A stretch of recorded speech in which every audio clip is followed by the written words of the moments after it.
strong.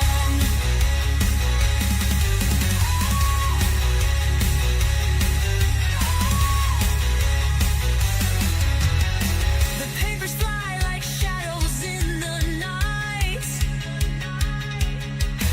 Every story's fun to feed the fear and fright. Divided hearts and minds, the cycle never ends. Another chapter written by the devil's hand.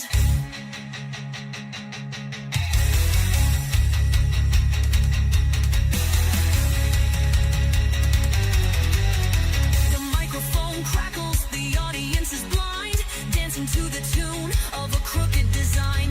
Social threads unravel, the fabric starts to tear, but no one seems to notice, no one seems to care.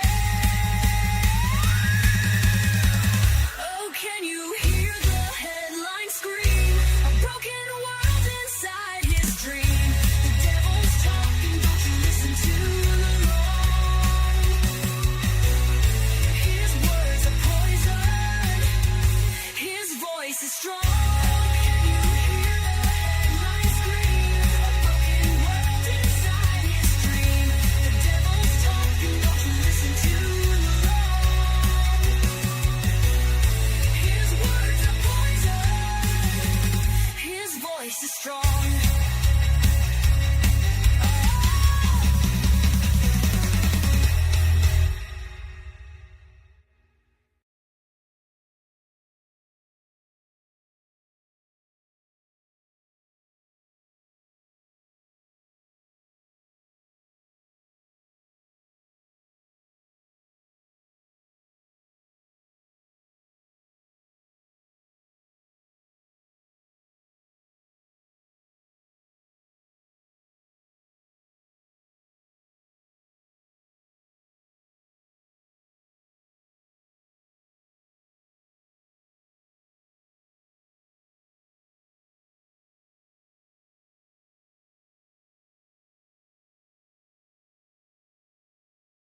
So I'm getting guessed now then?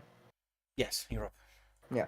Awesome. Hello there, ladies and gentlemen. Welcome back to the Devil's Lettuce Issue Podcast. I'm your host, Mr. Vegas. I'm joined as always by my wonderful co-host, Mr. Fatman T. Hello, salutations. Yes, buongiorno, as that one guy said in that one movie that I don't remember the fucking name of right now. Buongiorno. No, the World War II movie. There's one movie called Buongiorno. No, the other one. It was like, fuck, it was in colour. People have heard of it. I will give you a heads up, Scotty. I'm not going to be able to stay around for too long because I've got to go do something. To deal with my phone. Understandable. Have a lovely day. In that case, there's fucking Echo. Do your fucking intro then. Skip the whole goddamn queue, I guess. Why don't you? Oh shit! I had my headset off. I was taking a piss. You used Oh, to woo. I swear to God, Sorry. I hit him with a chair. You will be. Right, what's your my lovely wife? It's Mrs. Vegas. Say hello, Mrs. Vegas, who's so politely poppin'? waited in line. Thank you very Fuck off. much. And further, thank you for actually waiting your goddamn turn, unlike some people. Today is 2 o'clock. Can't be asked doing anything. Basically, yeah. So what we are doing is going back to a throwback we did a while back, and several will recover it. Back to the Japanese wrestling circuit. Yes, only... Well, I've decided to be a dickhead with you a little bit. Uh-oh. Because while we're gonna be checking out the TBD wrestling here from is it TBD? Am I stupid? TB3. TB Free, sorry, TB Free. TBD wrestling is a brand, a fictional wrestling brand from WWE 2K. And just similar enough that I got them confused in my head. You see, but what we're gonna be covering was as well. I've also pulled up a couple of wrestling videos in the background. One for fairly early in the evening because it's a fairly quick little indie match that I thought would be a nice little palate taster. You know, for people who aren't as familiar with professional wrestling. And then I have something a bit fucking interesting for the near the end. You got plan to send me those links? Yes. Well, I was gonna ask, do you want the indie match now, or do you want to do the indie match near after a couple? Be question which brand is the match from? The indie match is from the brand, the UCW Halifax. That should be fine. I mean, it should be double fine because I have checked it is a completely free to watch wrestling match. Been posted up for that precise reason. It was March 14th of this year that this match took place. It's only about 8 minutes long, it's a little indie match. I thought it would be a nice little palate cleanser to get everyone into the mood. I don't know first because we have a habit of digging deep into the Japanese ones because we actually enjoy shit. Low key, because I remember from last year they had some decent performers. Was that death match we watched that got kicked off with the one with that woman in the first the bloke with the light tubes? Yes. Right, so bring this What? up. When did we do when did we look at the Oh, wrestling circuit last? Because I know it was sometime last year. Would But have it been was before. February, March of last year. Really? Is that long ago? Was that long ago? I think so, yeah. This year we did it. No, it was last year, mate. No, we haven't touched it this year. It was fucking back when we were first proposing Fillingham World Wrestling, when we were doing that project. It was like just before we got into that. Are we ever Just gonna after we started planning that. do Yes, anything we'll with get to that? it By the eventually. way, Yes, we'll get to it eventually. it's been like a year, man. Yeah, I've been We busy. still have Sharks Mutilate and the Ford videos to set up. Yes, we have other projects that also need doing. We've been busy. I'm also trying to find a place to move to at some point. Yes, Isn't good. we've had a lot of other shit to worry about. Hence why that project got put on the back. Give me 2 seconds. So this is a Halifax pro wrestling match. Yes. Between Dawson James and I think that says Chizenko? Chizenko, yes.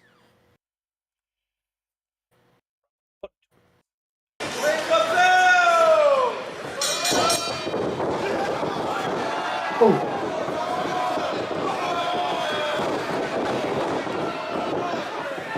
About our man here in the white boots needs to work on his stomps. His stomps were a little. Yeah, even He wasn't putting a lot behind some of them. Some of them No, he just wasn't catching right. it wasn't. like his cross strike was a bit weak. Well, I didn't mind his cross strike. Like it was a little weak, but you know what? It kind of supplemented from the sheer amount of speed he was traveling with. Where like, I can let it slide. It's fine. Yeah, it's also kind of very aggressive for the start of the match. It's a fairly common thing. At the minute, it's kind of like, it's a bit vogue this year as kind of like early rushing in a match. It's very vogue this season.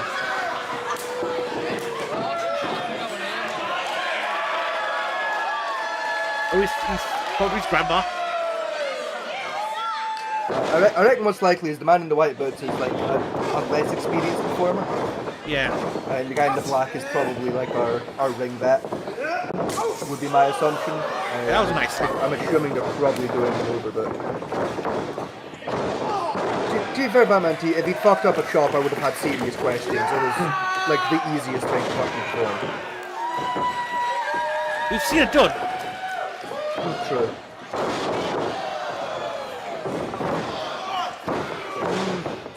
His selling's a little over, and he needs to work on his back bumps. White boots, black boots. White boots. His selling's a little, yeah, it's a little over the top how he sells moves, and his back bumps, they're a little off. Like, the next time he takes a back bump, listen, you'll hear a double. I'm telling you, you'll hear bum bum.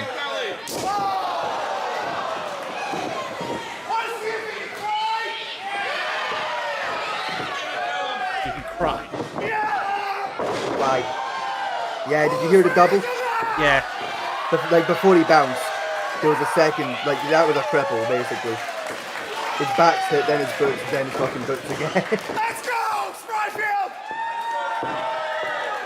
Come on! My problem at the moment of some of the hits he's taken, it's never the actual pain reaction, but how he's just laughing his ass off. I mean, more or less, yeah, which, again, his selling needs some work, but... Yeah. That's the kind of thing, like, we can teach that into him, like...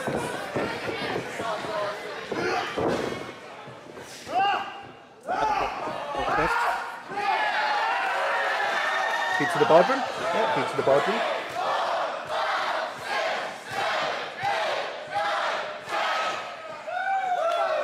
Yeah, I'd say our vet needs to cut the beat to the bodrum out of his routine, because that was shit, actually. He put nothing behind those. I mean, last took us nice flats in it. And even still.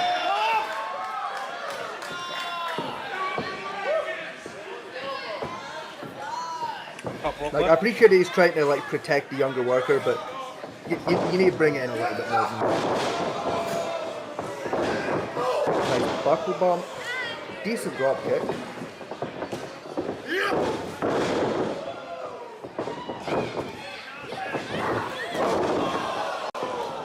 Missed a little bit in that one. And just opposed to, to be fair. It's supposed to be more shoulder blade that lands. Don't get saucy with me, no!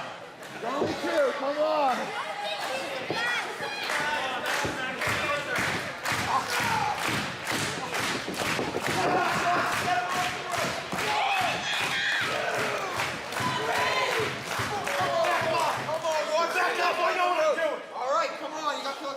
I might need to back up a little bit because he's spoiling some the things in it.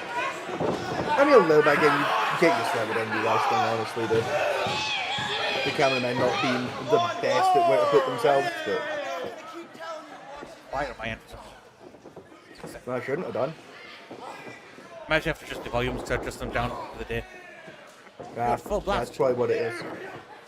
I mean, here, let me fucking... Does that help you, Annie? Yeah. There you go. No, so the Let thing me was fucking... the video would actually blast over Lania. A little bit. Yeah. There you go. I brought my microphone a bit closer to myself, so... Close to mine.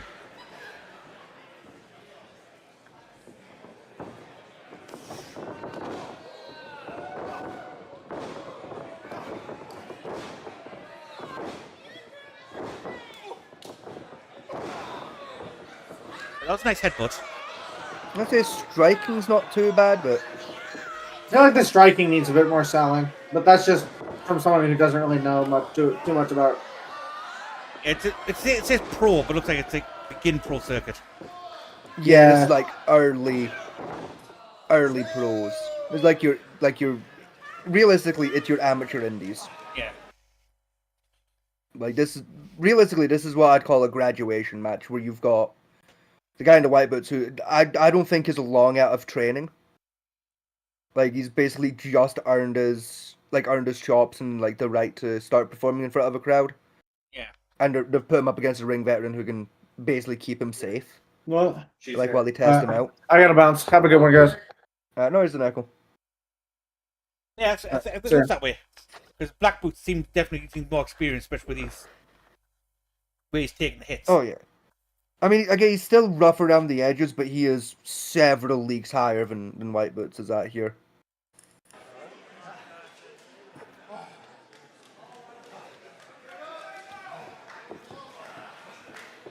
Also, we do apologize to both performers. We can't tell who's who, so Yeah. you're just being named after your boots at this point.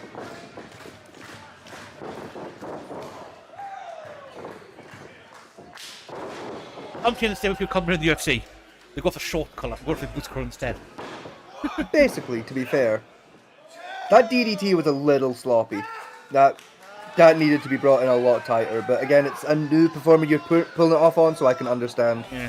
why it would be as loose as that. I mean, White Boots sound look like getting tired now. I mean, to be fair.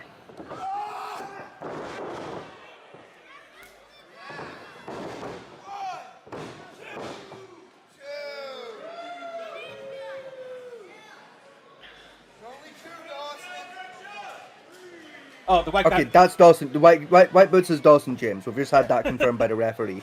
Thank you, referee. Much appreciated. Get the hell up!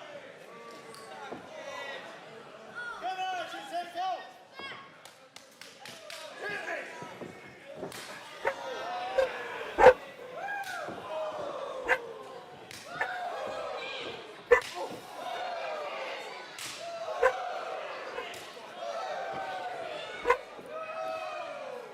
Now, if I was training and/or booking Dawson James going forward, the advice I would give him would basically be fucking cut out the strongman gimmick. Yeah. Like, slow it down a bit, get a bit more methodical, and go for more of a striker grappler double up. Don't be doing as many slams, do more takedowns and, like, holds. And, like, most of your offense be striking based. Like, especially if you pair it up with a lot of kicks. Yeah. Because his kicks have been pretty fucking good. So I'd say lean into your kicks. You know, your submission holds are not that complicated. You can train fucking any old dickhead to do those fairly easily, safely. I'd say double those up. And honestly, he could go places, but it's a little early in his career to say that for definite. But I reckon double him up with the, like that moveset and like those specialties, I should say. Low-key, you could have a pretty good performer on your hands.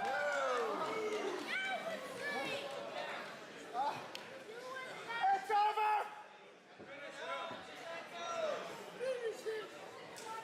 over! Look in the back there, finish him. Finish him. Fatality. Abnormality. Babality. Oh, reverse. Nope, I thought it was. It was a sloppy reversal, but a reversal. Into a backbreaker. Into a clothesline. His backbreaker needs some work. Didn't give him a bounce off it. Yeah. Again, that's pretty vogue at the minute, though, is doing the backbreaker into just a resting position. There are some performers that can do that and make it fucking devastating. Dawson is not one of them. Yeah, I mean, it just looked like you could tell it was a hold. Rather than a hold. Yeah. He wasn't selling it, I would say. A bit more or less, yeah. I would have lost fucking Ash as well. Nope. No, Ash is here. Ash has been very quiet. Speak up, damn my dear. Apologize. Engage in the conversation. Apologize. You're, It is quite enjoyable watching the winner on a spot, watching the flounder. I don't know what to add. That guy has black pants on. Whoa. That guy fat as fuck. He needs to get on a treadmill. That's crazy. Let's see some women fighting instead. That'll help you. Oh, hell yeah. Oh, yeah. Oh, my eyes would be glued to the screen. Okay, so titties then. Well, boy, do we have a YouTube channel for you. With today's sponsor, NordVPN. Oh, hell yeah. I love wish. VPN. Right. I so, wish we were sponsored by NordVPN. If only we were sponsored by NordVPN. So I don't know who's fighting this one. I can't read that. I'll say, I don't think any of us speak kanji, but fucking, I'm sure we can figure it out along the way. Yeah. This was from 2 weeks ago. On the Diana circuit. Hmm. Which is for this particular brand. The Diana circuit is the female wrestling circuit. It is, yes. Now, very quickly, before we get into this video, I'm going to come downstairs. I'm going to make a cold coffee. And then we can crack into this. Because I was planning on doing that before the show started, then I ran late. So, if you give me 10 minutes, I'm going to do that. You realise your microphone's not attached to your desk, not your face. Yeah, I realised that. So for real. That's okay, though. Try shouting to the phone mic on the other side of the fucking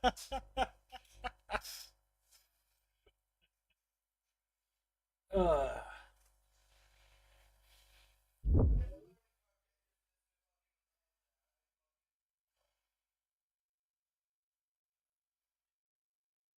Somebody does that. As I will do. It just people to the guy I've been watching recently. There he is. A sandwich. Why is it? Oh, vertical? Because it's a vertical sandwich. How did you make it? Well, vertically, obviously. I now have more questions than when I This is Madman Finria. Ah, I see. started, and it's not even 8 a.m. Emmy, what is your thought on the vertical sandwich? You still need professional help. Probably. A sandwich. Why is it? Oh, vertical? Yeah. You don't know nothing. Oh, I feel sick. Oh my god, how much have you had to drink? Doc, is that you? I think my liver's gonna take a permanent smoke break. Well, he turned on the magic rectangle and asked me if I wanted to play a game. For every tactical inaccuracy, we take a drink. Oh my god, you two should be dead. Why would you agree to this? Oh yeah, because my opinion has totally swayed him from doing whatever he wants in the past. Valid criticism to say the least, but I will say this, you're handling your liquor pretty well. Hold that thought. Normie, look, that whole setup is worth more than your outfit. Oh, why does he have that indoors? It's so stupid. You don't know nothing. Oh, I feel sick. Yeah, I agree with that one. For like one movie, you take a trip for every tactical accuracy. Or poison. I haven't done any America Wizard content in a few days, and that's because I recently became a parent.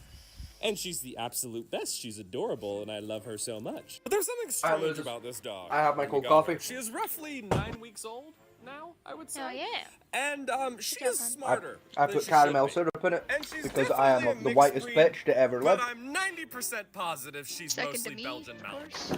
No problem there. Like I love this. I mean, dog. yeah, true. Unlike you, I It does make refuse her to one of the order most fucking intelligent pumpkin dog spice breeds out lattes. there, So yeah. Can love pumpkin we're in spice for a lattes. treat trying to train her. This thing, I genuinely just don't like the flavor of pumpkin spice, so I refuse. I'm with you on that one. It was a Pumpkin kid- on its own is fine. Spice on its own is fine. Don't like the two together. I don't mind pumpkin pie so much.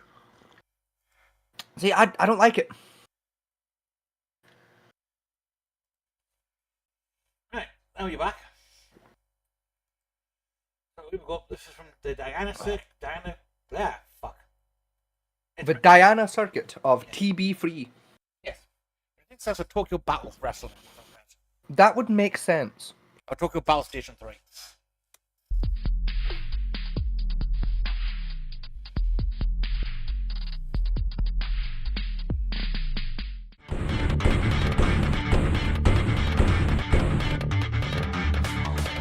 $3.90.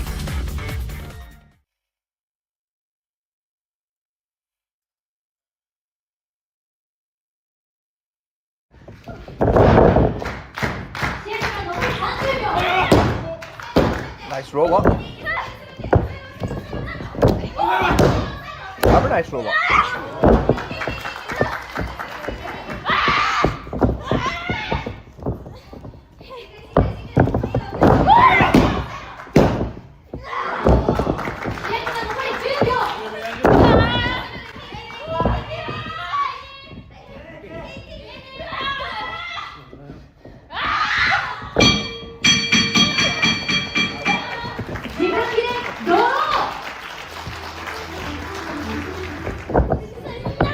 Big girls. Don't know why the match ended there, but it did. Understand it. Must have been a time limit thing. But Yeah, the Japan back their time limit matches. I think. not often actually for professional wrestling. That's fairly rare these days. But I think because given like the outfits, some dodgers of the outfits, I think they're new. Circuit. probably like younger performers. Yeah.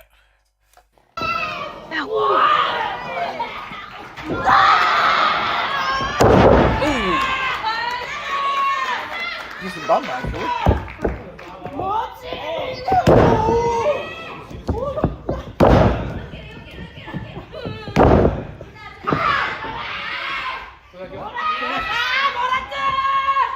Oh, that's a lot of weight.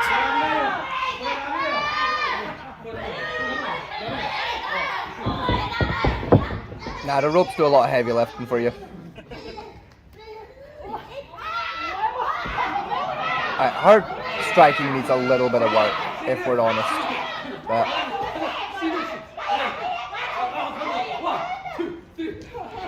We won the blues quite well. I'm liking the one, like, blue, red, and purple are all doing pretty strong. The one in the black attire really needs to work on their striking. Yeah. Like, those piffy little punches. Good running clothesline, though. Decent elbow. Very good senton.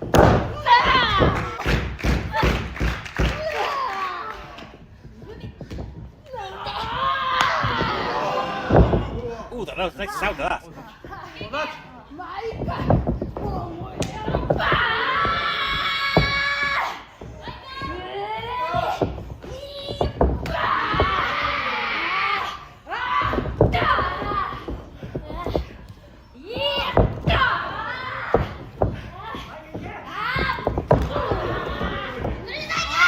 Alright, we're overselling the bet now, ladies. Come on. Thank you.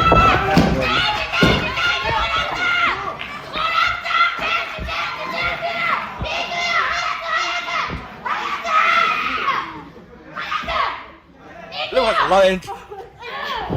My friend, Blue hasn't done much in about half an hour.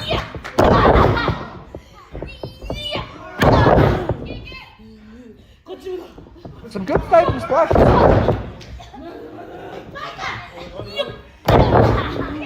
Yeah? I like those splashes.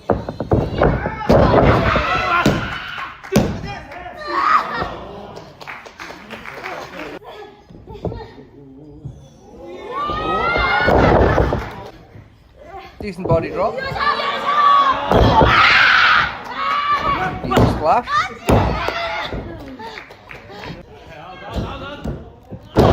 That was a nice one. Good speed, the angle was a little off. But we'll forget it. That was a good senton though. That seems better going like from rope to attack.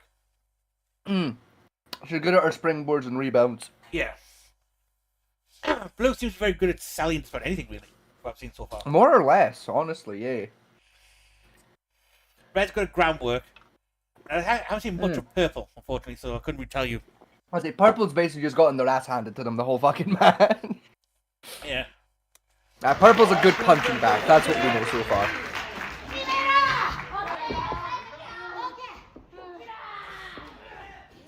My favourite's Blue, to be honest, so far.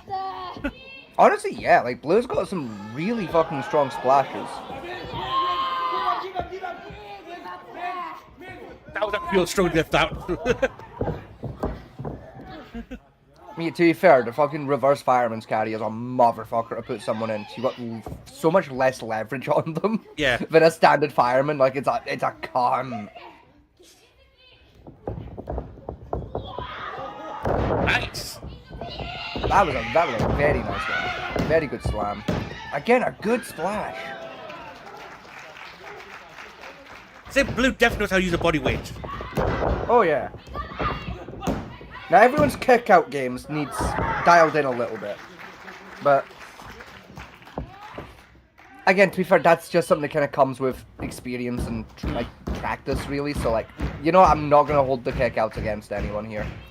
The Diana Circuit's pretty much like the beginning stage of pro circuit runs. Yeah.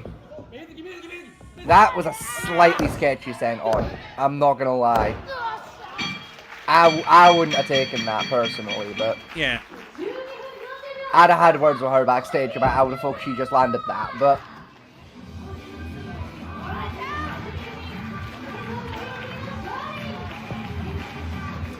Any comments so far, Ash? Pretty women. Pretty women.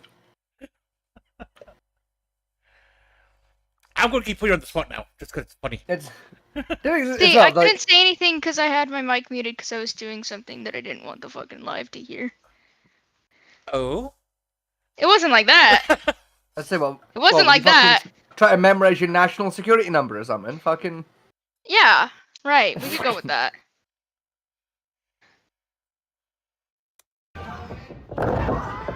But it's a fun dichotomy of the three of us like watching wrestling. It's like I'm not a trained wrestler, but I've done wrestling training, so I know how these moves work.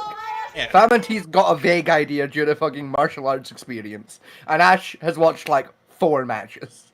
Ash I watched watched, WrestleMania like, with me. That's it. That's just a staring at tits. Basically, yeah. Oh yeah. No, it's more thighs. If we're being honest. It does have nice eyes. Vegas, whip them out. My thighs are not that nice, but thank you very much, honey. They are so nice. It seems You know, I argue my arms are my better feature, but you know. Everything is your better feature. This seems to be older women fighting this one. Again, these would be your ring veterans here. Yeah. Oh, there's the American back. Ho ho! I like her pinata Pinata? boots. Her pinata boots. Oh, the colored tassels. Yeah. Right. Yeah. I think the costumes in the Japanese circuit do get quite freaky. Hey, I ain't no poor into freaky. Listen, man, if you think these are freaky, let me introduce you to Argentinian wrestling sometime. Let me introduce you to. Never mind. I won't make that joke. You think these outfits are wacky? Fucking hell, I'll introduce you to some of the matches that went down on Lucha Underground back in the day. It's still in Japan. Names.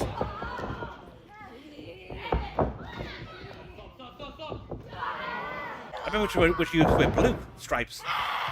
I was gonna say, like, Yeah. I was just thinking myself there, like, I'm sure she used to wear blue, not pink, but... Yeah. It was blue then so much with it had purple on. He was recruited to pink. It was last James Davis saw her, so pretty she's still doing the Japanese circuit, so Which, I mean, sounds about right, to be fair, like, in terms of experience, about a year. which is not padding a bra though. yeah. This time around. Ain't true.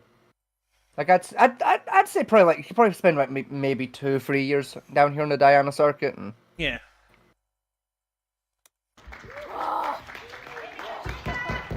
That's improved.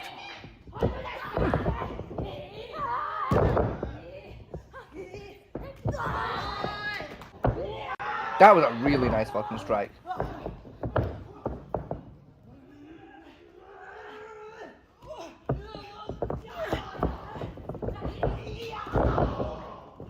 Nice Nzuguri. We appreciate a good Nzuguri in this household. Forearm lariat, not a great move for your character, but it was You know what well I always executed. wonder? What's that, honey? How did they not slip a lip? What? What? No, Who said that? Run the question by me again. Nah, I who said I can't that? decide if you said split their lip or slip a nip. Neither. You just Okay, said what was nip- the question? Right, because I'll be Aw. honest with you, I probably know the answer. I hate when I'm not ignored. you just- Um, I'm pretty sure it's slip a nip. no, I said, I wonder how they don't slip a lip. Slip a lip. Slip a lip. Slip. As a SLIP. Yep. A LIP. Right. It's not about the vagina. Oh. Fucking. Right. So unironically, actually, good question. Unironically, good question because it is interesting. Because the same applies for both men and women. Like when it comes to like wrestling attires, I was just about to like ask with your that. shorts. Yeah. Yeah. Like with your shorts. So basically, like it's not guaranteed, but it's more traditional with men's wrestling because like obviously we have dangly bits. That like Yeah. your trunks are gonna be sort of like looser fitting in the groin region, but more tightly fitting in the waist and thigh areas. So basically, like, you know, make it a nice tight fit so that, because like there's certain moves where if you're gonna lift somebody up, you have to grab at the trunks to get leverage to get them up. So it means you're not gonna accidentally moon half the fucking front row, like while Yeah. you're doing that. I mean, hey, look, fucking wardrobe malfunctions happen, but fucking, you know, you try and mitigate them. Yeah. But it also means like if you're doing say like a drop kick or you're being held in a submission, holding your legs, a testicle's not going to slip out and say hello to the front row, right? You're not just going to start plopping your balls in the front row as beers, you know, on accident. You know, it keeps it nice and secure. With women's wrestling, it works like similarly. Of like basically like your attire is basically designed to be very tight fitting, like for that reason to like prevent slips and stuff. But also like a lot of like women's wrestling gear is made of like not a grippier material. That's the wrong word, but like a more skin tight material, I would call it. Yeah. You said So, like tights is quite it's liberal. not as it's not even like tights. It's more like kind of like lycra, I would say, like a hardened lycra kind of material where it's very like it can stretch, but it's quite firm to stretch. It's very hard to get it to do those like to move any amount. Like for that purpose of like it makes it form fitting, keeps everything inside, and you're less likely to end up with like you know a wardrobe malfunction where you're gonna just flash the front fucking row for no reason. Yeah. I've noticed like a lot of, especially in the WWE, they like use a lot of the nude coloured bodysuits lately. Underneath. That's only for like wrestling out in like places like Abu Dhabi, Saudi Arabia, places like that. They'll break out the bodysuits for the women.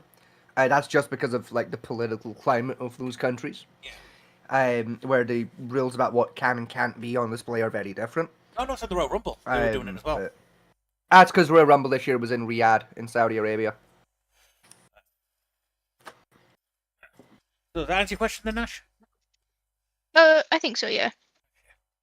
Basically, very tight-fitting clothes that are like conform to the body and are Yeah. like, made of a very tough material, so they're not as easy to like flash. And or Yeah. side tape.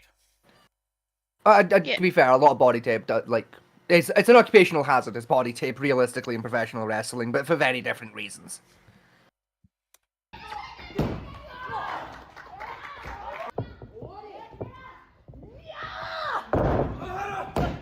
Oh. Very nice art. That's one thing I will always give to Japanese professional wrestling is their arching training is so fucking intense. It's incredible. Like, normally like in Western wrestling, if you're gonna do like an arching suplex like that, Yeah. like you basically use your opponent's arm to protect your head and neck. So like you're basically landing on like they're gonna keep a nice tight grip around your head, and it's their arm gonna take the bump for you. Yeah. In Japan, no, you're gonna spike your head on purpose to show off. Yeah, they do like a lot of weird neck training over there. Like, They do. karate as They well. do. They do Yeah, so a lot of the moves that like there's a lot of moves in Japanese wrestling that's banned in like in the West because of neck damage, and Japan don't care. Yeah, because one of the It's like no, we're just gonna train our necks to bump that. Fuck it. one of the training methods I remember doing, two particular ones. There's called the head pivot. We basically put your top of your skull on the ground, and then you spin Yeah. your body around. That Yeah. to increase tension in the neck to build muscle. But there's also what's called the shoulder neck brace, where you basically put weight across your shoulder and across your triceps. Yes. And lift only using that muscle and a bit of your leg muscle to do it. And then Yes. it's called the drop, where you basically perfectly drop onto that section to make the Yes. muscles thicker there and to cushion the Yes, spine a bit. There's also it's called a neck bridge or a skull bridge for some people. Like that's like what we did at wrestling school I went to for like neck training is we did neck bridges. It's basically the same as like the skull pivot. It's the same exact training. You're just not doing the like moving. You just like basically pull up into a crab and then just, like very slowly when you get started, lower yourself down onto the base of your skull and you just hold that as long as you can. Like you usually hold it for about a minute and a half, and then like lift up for about 30 seconds, then bring it back down, and you rinse repeat that. A lot of headstanding, and my absolute hated one. What's called the crown. And that's basically. You see the new Rocky films where they got that kid with their head brace on and start pulling weights with it? No, but I know the training you're on about. Yeah, that. I hated that. I don't mind it personally, but Backstage action. That's rare for Japanese circuit backstage stuff. it is, to be fair. It's very rare that you see backstage brawling in Japanese circuits, but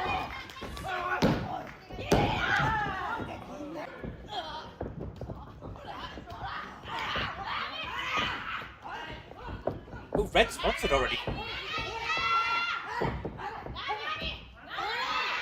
sponsored. The kanji and a back of pants. That's a brand. That could also just be her name, to be fair. I'll be honest, like even in Japan, sponsored performers are fucking extremely rare. Sponsored brands, not so much, but a sponsored performer is exceedingly rare. Yeah. You're more likely to find a sponsored like racer in F1 than you are a sponsored like wrestler, even in Japan. It's gotten more and more nowadays, sponsored fighters. Usually, In places like the UFC, yeah, but not in wrestling. It is really fucking rare. it's just come up even amongst the KKF and all that. They're starting to sponsor individual fighters now. A lot more. Used to do it like a lot in the past, Yeah, but like that's- back in the 80s. And that's, but it's getting more As public the again. KKF's had a lot of sponsoring over the years, like of like sponsored fighters. Like I remember myself doing KKF tournaments and having sponsored dudes turning up, but like in wrestling, it's not as common. It is once in a blue moon you'll see it happen, and it's exclusively an indie circuit thing. Like when you start getting to like your bigger brands, like your New Japans, AEW, WWE, that shit gets cut the fuck out. Yeah, because corporations don't like getting too much pay involved in it. Exactly. It's usual understanding. Like if I was a sponsored wrestler and I was going to like AEW, for example, part of my contract might be that like AEW picks up the sponsorship. So like whatever brand was sponsoring me, basically, we're gonna add your shit to the arena, pay us like a little bit more than you were paying him, job done, kind of a thing. And like me and that sponsor quietly continue our contract in the background because I'm still technically upholding my end. Yeah. But again, it's even with those contracts, it's rare it lasts long.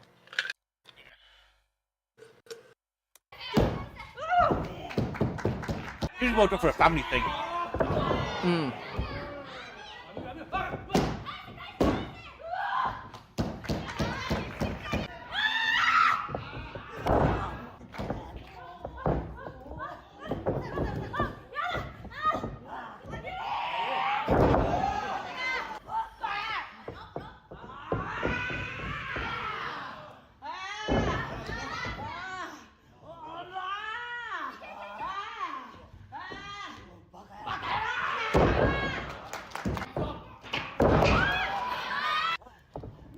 Think that. Well, but to face. The metal tray. Again, not really, honestly. Again, the metal trays really got coming vogue this season. I don't know why, but baking trays are really in this year.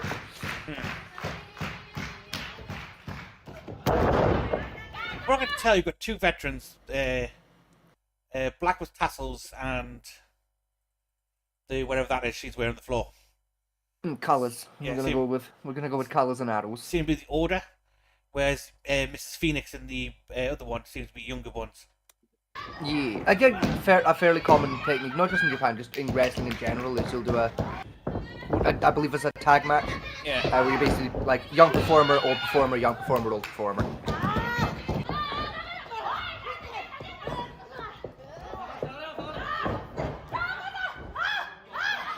Seems to be 3v3 by the looks of it. Possibly.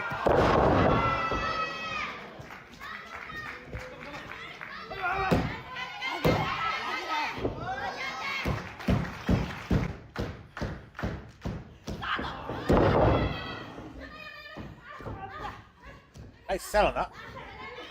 Honestly, yeah.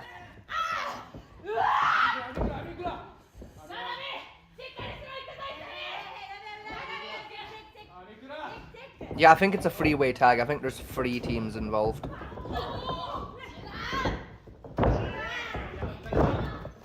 Yeah. Yeah, it's a freeway tag.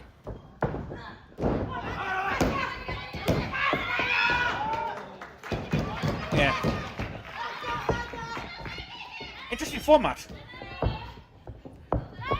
Not unheard of, not common either, to be fair, but it's not an uncommon match type. Yeah. A freeway tag. You're normally gonna see freeway tags for like big pay-per-views, but using it for something like this of like a student showcase with a couple of vets thrown in, not a bad use of the format, honestly. But the format, it looks like 1 vet per 1 young person. Yeah, that's usually like how you do it, of like vet, young person, vet, young, vet, young. So Ash, I like when you're doing team ups like that. Ash, comments? Uh,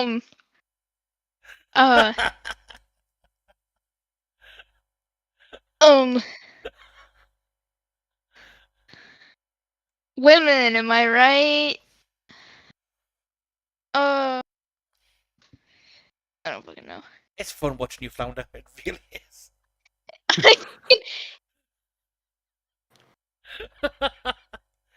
The best part is, she's expecting me to help her here, and like, I'm just not gonna. No, literally, yeah, I fucking am, and I know that he's not. And I like, Bro can read my mind, and he's not doing anything about it. You're right, I'm not, no. Like, I'm not gonna save you. No, I'm not even going to tell him to stop doing it, because it's fucking funny. Man, this is bullying and harassment in the workplace. It is, yes. Workplace? Since when the fuck were you getting paid? Since I move like Jagger. Unfortunately for you, HR isn't here at the moment, and we're supervised. So HR hasn't been here in like a year. Yeah.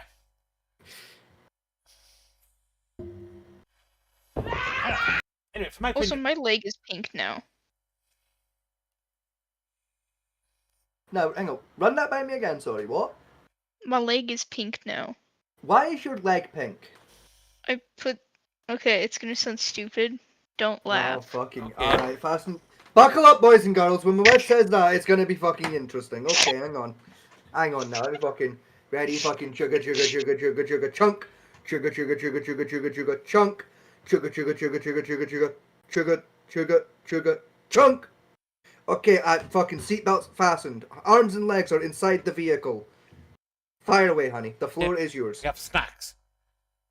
So I found an old lipstick of mine, right? Oh, for fuck's sake. And I was like, I need to test this, right?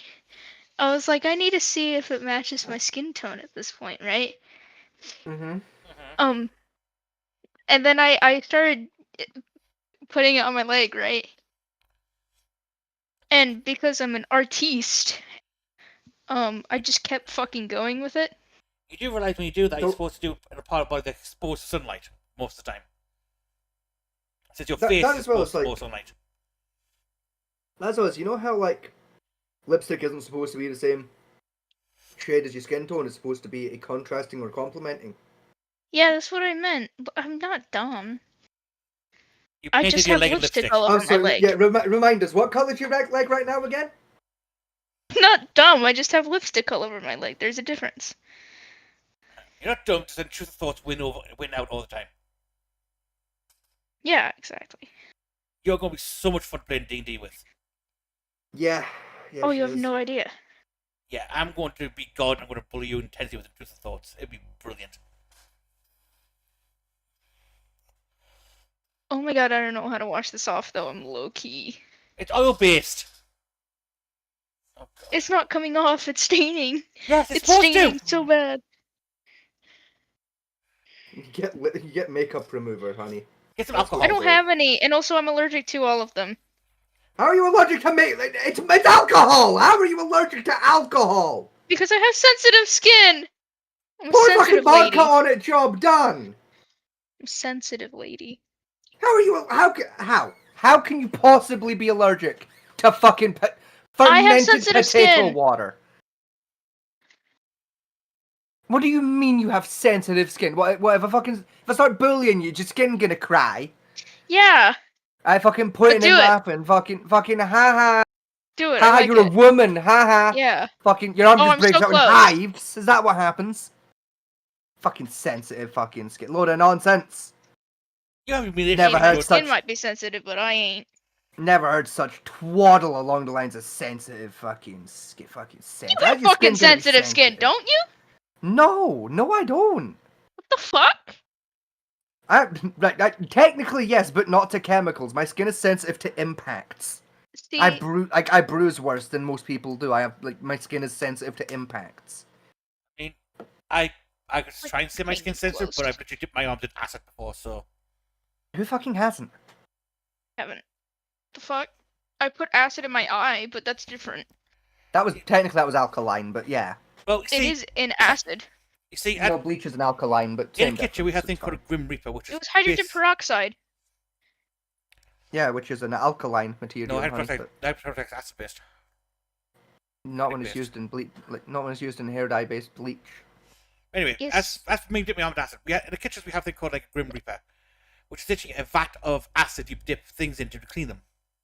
Yes. Okay. And it's boiling acid, so in order to get the things out, you have to put your arms inside of it and pull them out. Yes. Which usually turns your skin black and starts peeling the skins off your arm as you do so. Yes.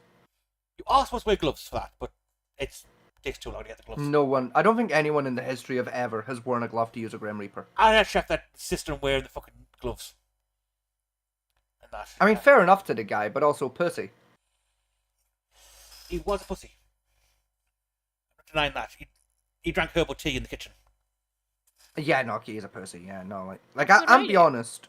For $20, I'd probably have dipped my dick in the Grim Reaper at work, just for a laugh.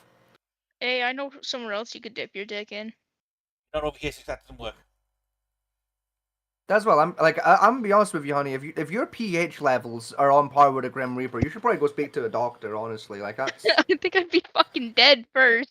I don't think you might have an acidic pussy. I'm gonna be honest with you, honey. I don't know. I mean, the human body's No, I mean, style I'm can no- get quite leery. Yeah, I'm no gynecologist, but I don't think it's meant to get that acidic. If it started eating through metal, you have some worry issues there. That would be cool. Could you imagine that? Could you imagine like getting I your wife could- a fucking one of them chastity belts and wake up and she's melted through it because her pH level's too high? Dude, I low-key want to try that now. Just to see. I think you need to eat like a shit ton of lemons to get your pH balance that fucking high. Yeah, and a couple Hey, of I'm effects on top of down. that. I don't even like lemons like that, but like, I don't even like lemons, period, point blank. But like, But honey, if you ate that many lemons, you'd become permanently fucking immune to scurvy. Like, oh no, I'd please probably- don't give me a deadly fucking disease. And probably turn orange. that's what I said. You'd be that's why I said you'd be permanently immune to scurvy. What do you mean? So it's like one of citric acid is one of the main treatments for scurvy. No, I mean like, So like if you eat a lot of lemons, you're basically never gonna get scurvy because lemons. that's a good thing though. Correct. Yes. I didn't say it wasn't. Oh, I mean, if you're at risk against scurvy anyway, change your fucking diet, because that means you're only eating meat and bread. No, I refuse. No, fuck you. Fuck you. I'm gonna eat meat, bread, and lemons. Fuck you. Interesting diet choice, I'm but say hoping you so. do. I'm gonna eat like a Caribbean from the 1310s. Okay, I'm gonna eat nothing but chicken, next? bread, pork, and lemons. Maybe a bit of coconut if I'm feeling, special. And his wife, hopefully. Wives He's not allowed board. lonely. Unfortunately, wives are not Sad. allowed. Women are not allowed board ships, so bad luck. So he left a Damn. port. Damn. I see how it is. Yeah, women are bad luck on board ships. That they were.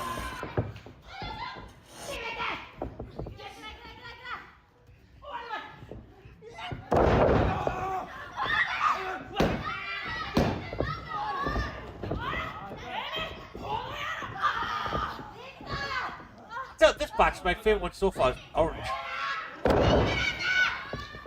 This is red. Which one is low-key, orange? The one wearing orange. They're all wearing orange. It's not. No, they're not. One's wearing black, Yes. one's wearing shapes and colours, the other's in red, and there's orange. That one. And that one's wearing black and purple. That's orange. That's blue and orange. Right, but orange is the primary colour on display, so we're going with orange. This is my favorite so far. I mean, red's good, but I think red's always sounds something there, which orange is. I mean, here and I there, think the but ref not is by my enough. favorite. The ref needs work, honestly. He's been really slow on a lot of calls. Yeah.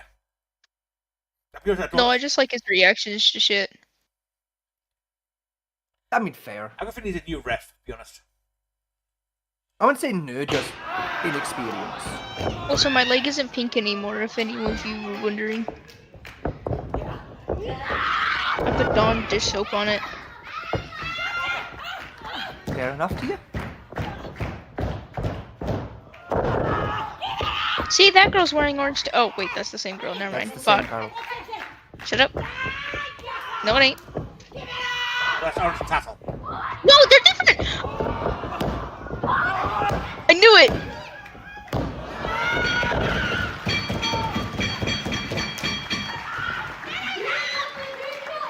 No, you're right. I stand correct. They are two different people. Yeah. Even Hell still. yeah. They actually she's mostly brown, this one. Orangey brown. She's also a completely different person with a completely different look. Well, I wasn't paying that much attention, alright? I saw the colour orange. Alright, it was good enough for me at the time. Oh, what was it? It was a three-way tag. It was a three-person tag match. Yeah. Oh. I can't tell. I think I can't my- tell. It's like three. I think it's 2 teams of 3 versus 3 teams of 2, Yeah, 2 teams. of which three. is what I had believed it was.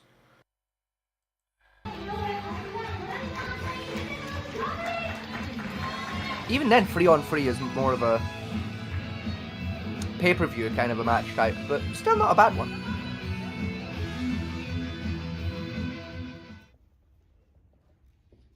Oh, that's an interesting. Idle match now.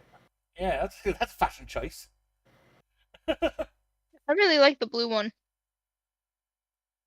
I feel like the red one's attire would get in the way of it a lot. I would feel that red Like tie. she'd trip or something. I would think that's going to be removed very quickly. I would say I'm assuming that's more of an overcoat than their actual Mm. performance gear, but Yeah, I mean, a little bit of butcher on the neck. I think that's going to put them straight off.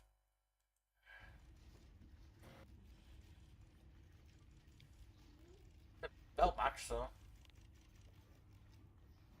title match, but yeah. There we go, he was waiting on the fucking announcer getting her shit together and turning microphones on.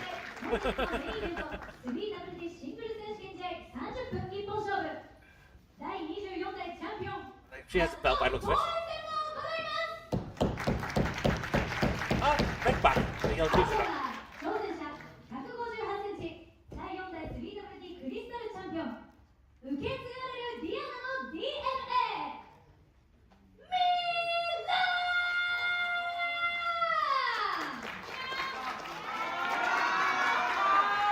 That's Crystal Mia, apparently.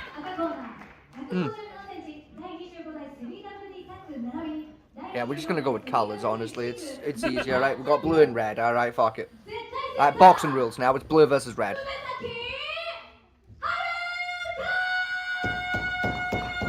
He's the reigning champion.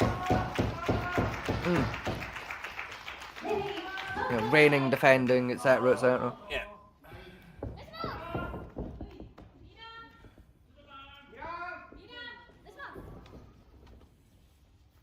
That was a shit So check. for like didn't expect that type of outfit. No, I did. Both are vibes, Loki.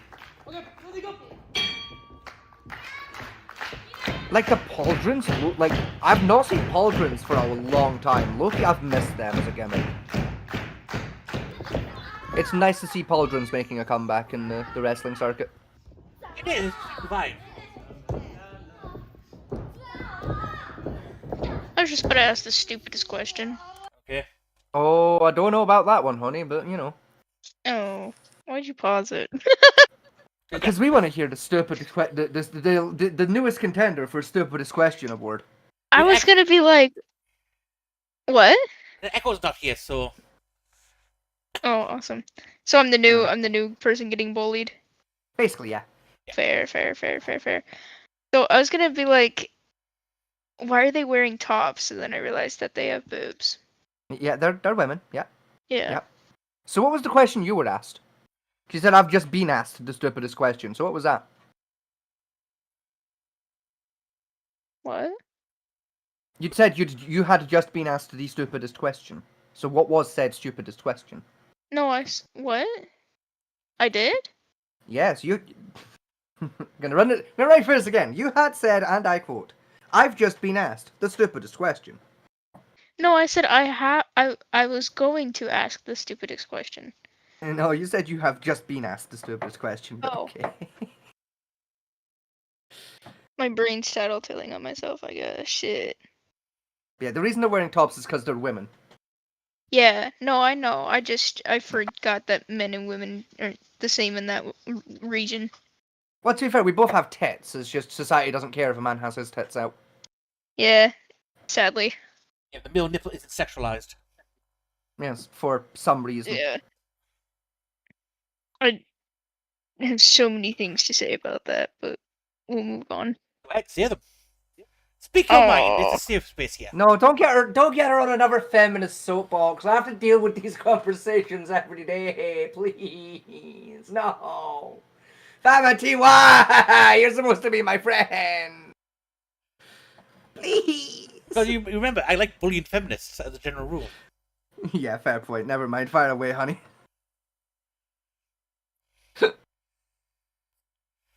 Hun? Honey? Are you okay? I was only playing. Honey?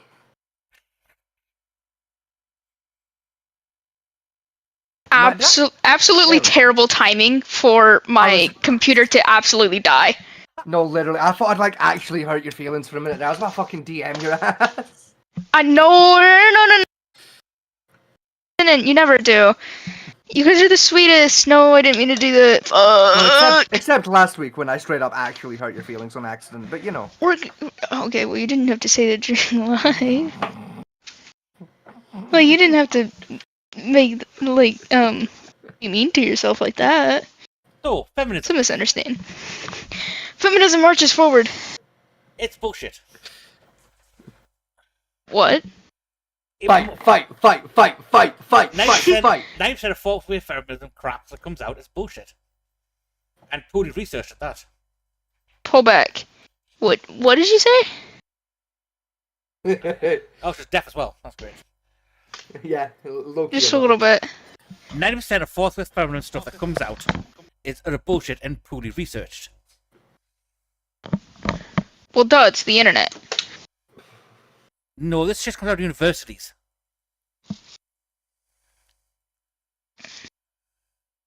I don't really think that's what feminism is, though.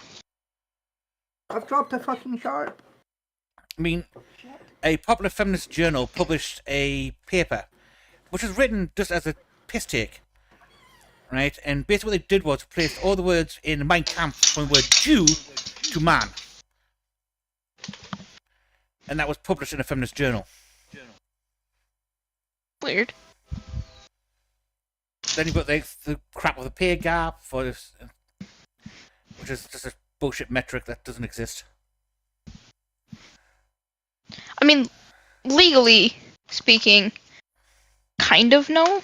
in Actually- workforces in themselves, they can do that like under radar, and they do most of the time. No, they don't. Or not most of the time, some of the time. No, They functionally, really genuinely don't. functionally speaking, feminism, Like- pay gap doesn't exist. What exists is women work less hours, on average, take more holidays, on average, compared to male counterparts, and don't work any dangerous jobs which require extra hazard pay to them. Most women take jobs in more safe, cushy environments and less hazardous work. Because most of the studies done on the wage gap basically takes the national averages, like national average incomes of men and women, and don't do any further contextual like looking into that. Yeah. It was purely done on the fact of the average income of all the men in America and all the women together. Not taking account That makes hours sense. worked, type of jobs worked. Again, women also work more part-time jobs than full-time jobs on average. Ignore the train. It's a little hard to ignore the train though. My bad. That's alright. We've had weirder background noises. Don't worry about it. The pay gap So- being debunked, and also pick up. If we take like most times up between the male and female in the same job offer with the same skill level, women generally get a slightly higher pay slice than the men do, on average. See, Like- when I'm like talking it's not about wage gap shit, I'm talking about like when I personally come from personal experience, like I have had like a lot of family members that work in workforces that are mainly for like men kind of a little bit, and they get paid less, and it is illegal, but they do it because they have sexist bosses. Also, More likely they just weren't working there as long as the men were, and or a lot of the men that like started working after the fact were just higher qualified. Mm-mm. that comes down to negotiation of actual pay. Yeah, men are more likely to negotiate on a like job offer than a woman is, because we have so few fucks to give. Like, most It was men are like- I don't like that pay. Pay me more. I guess. I don't know. Feminism itself isn't about shit like that, though. It's about, like, it's been about making men and women more equal and slash equal, point blank. And it's just, like, trying to do steps towards that. That comes down to a different thing of equal. Is it equal opportunity or equal outcome? Those two are very different Equal, things. equal as in, on the same level, period. That's the, Like, that's in the- every, in, Go on, let you finish. in like okay, so obviously there are differences between men and women. I don't mean in fucking everything, right? I don't mean in like physical shit. I don't mean like, I don't know, shit like that. I mean like, I guess more socially Okay. and with rights and shit like that. Okay. Then. They want us to be equal. Name Okay, one real right. quick then. Hang Give on. me one right a woman like doesn't have that men do. Like right now, today, name me one right you do not have that I have.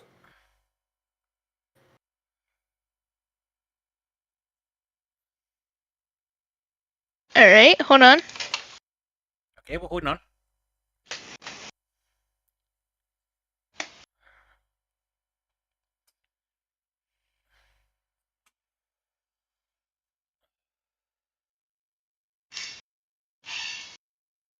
Still holding.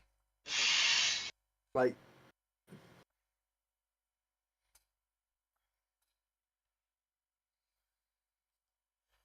I'll give you one for free. I mean, there's the abortion argument. You know, of like in a lot of places around the world, you know, there's more precedent put on the man's decision. I was gonna than say the that, decision but about you guys abortion. don't have uteruses, so I wasn't gonna bring that one up. Why Yeah, did- Because well, you and that guys was don't because have that that was- right in the on, first place. Exactly. Hang on. We don't have the right Hang to on, get one done hang- to us in the hang on, first place because it's hang on. impossible to do. Hang on. We Hang on. First thing. Point go out. on. Why does the fact having a uterus mean a kind of opinion on that topic? No, not the opinion. It's about like whether or not you can actually get an abortion done. Yes, not but the argument, have an the argument opinion comes down on to, abortion. right, it takes two things to create a baby. Both the male and female Correct. need required to do it. Yet the man has no right over his own child. You have a right of your own child, but you don't. I don't think you should have a right over a woman's body. That's not your body, though. The child's body is separate from the mother. It's a separate Right, entity but growing inside. it's still Yeah, but it's inside still of- growing inside of the mother. Exactly, and And it could kill the mother. Yes, but the difference comes down to this, right? Say I don't want the child, right? I don't want to have any attachment to the baby. You still have the right to demand me to take care of that child and pay child support for that child, even though I do not want it. I mean, yeah, because you still came in the fucking mother. That was on you. If you didn't want a child, don't come in the mother. Yes, but if I want the child and you don't, you have the right to kill it. How is Yes. that equal? Because it's their fucking body, Fat Man T. They're the ones that Literally. have to go through the hell and agony of Yeah, actually but giving that birth. comes down to the whole thing. Like you're No, hang on. okay. You're comparing coming into a woman to 9 months of fucking hell, and then fucking months after that of more fucking hell, of recovery, of fucking giving birth, of fucking the hell of fucking pregnancy alone. You're comparing coming into a woman to that. Explain that to me. 18 years of financial support and taking care of the child and mother. That is literally, that is money. Okay? That is literally Yes, just it's money. money and care, which you are signing up for when you come into a person. Bro, like you're literally just having an orgasm, and you're comparing an orgasm to, and not only that, but like the mother would also have to financially fucking care for that child, and also like physically and emotionally support that child, as well as you. Hang on, if you're equating the fact of me having no protected sex to equating to me taking risk for the child, that also counts for you as well. You have no protected sex, Yes. getting pregnant means you have no right to abort the child. Because you know the risk of being involved when you had unprotected sex in the first place. I'll be worth both ways on that one. So we're just all gonna ignore the fact Not that really. like, contraceptions can like fail and shit then. Like we're all just gonna gloss over that idea for like 5 minutes? Like, alright. Yeah, 'cause it comes down No, to that the- is an idea, but it's a side point of like most of the time you're taking that step, you're taking that risk. Yes, risk has on both sides. Yes, but like Also, during the pregnancy, if you confirm who the father is, I'm on the hook for all your medical bills as well. That's law in America. The father is responsible for the medical bills of the mother.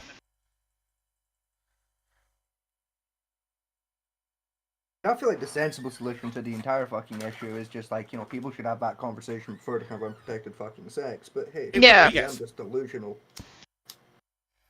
I think like it's the thing of like the woman could die trying to carry this baby, and I feel like because of that alone, and also like I don't know how to word this shit, okay? Like fucking I think that a woman should have the right to choose whether to go through that or not. Like, especially since it isn't even a kid yet. In fucking, like, before 2 weeks, I think it is, it doesn't even have a heartbeat. And, Heartbeat starts 6 That's weeks. 6 weeks for. okay, thank you. That's what the heartbeat bill is for. Or yeah, I think it was like 21 days, 23 days, something along there. Hmm. The Give Texas, it varies. the but Texas give or heartbeat take. bill refers to the idea the heartbeat doesn't start officially until 6 weeks. But I think it should be I think abortion should be legal. And I think it should be up to the state when its cutoff is of like, no, you have to have this child. And I think that should be up to the states. And honestly, like my personal opinion, like that's if we're doing any of this, my personal opinion is that like you should be able to abort the baby. Period. Like that's my personal opinion, just because of like the hell of all of that. I think the only cutoff would be like if it's like basically fucking like a baby, then you probably shouldn't be fucking aborting it, because I feel like that's probably pushing it, but at the same time, that's an opinion, and I don't think we should be like basing laws off of that alone. You know, Laws are I don't know. based on opinion. You got to remember, 10 states in America have what's called the 9-month abortion restricted. It means pretty much 9 months.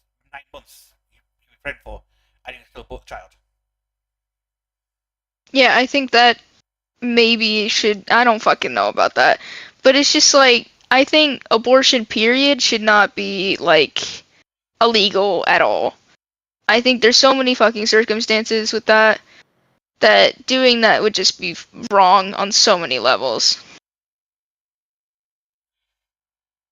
In general, I agree abortion should exist to some degree.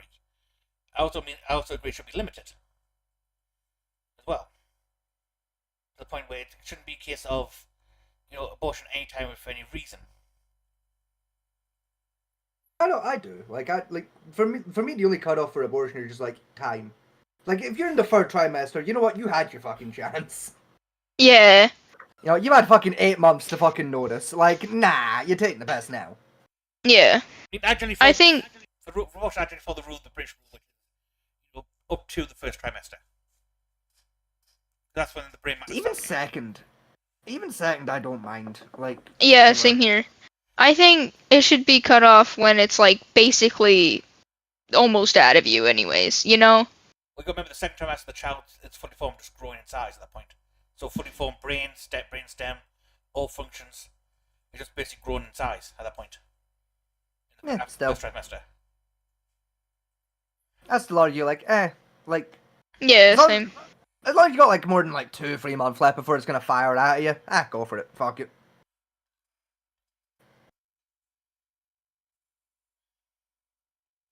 Well, that's probably what I'd put. I'd put about a 6-month mark. I'd say. Like, yeah. You know, a child can survive outside the womb in 6 months. Yeah. You do know that is A, very unlikely to occur, and B, like, fucking who gives a shit? Because, like all I'm saying is, like, theoretically, a fetus at, like, a month and a half can pull that off. It's extremely unlikely, but doable.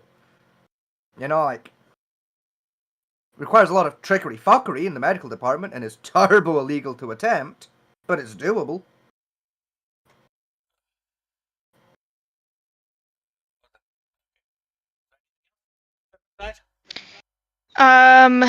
To bring back to the point of like, what rights do you not have that we do? I looked it up because I don't fucking know that shit off the top of my head. Mm-hmm. You want me to just read it off to you? Go for it. Go on. Okay. Give me 2 seconds.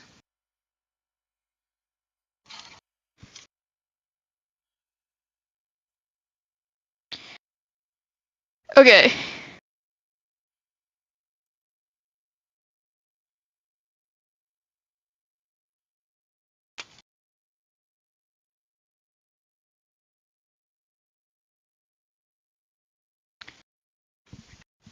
This is from legalclarity.org.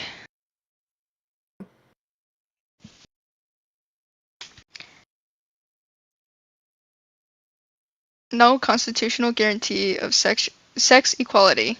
The U.S. Constitution never mentions sex, unlike race and national origin.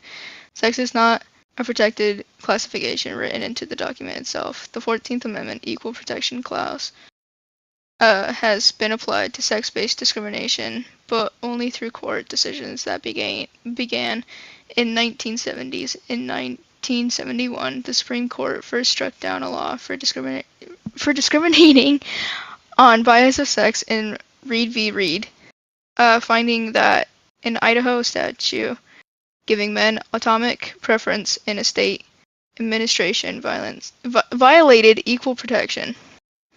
For 5 years, 5 years later, in Craig versus Boren, the court formally established the standard review for sex-based classifications, intermediate scrutiny.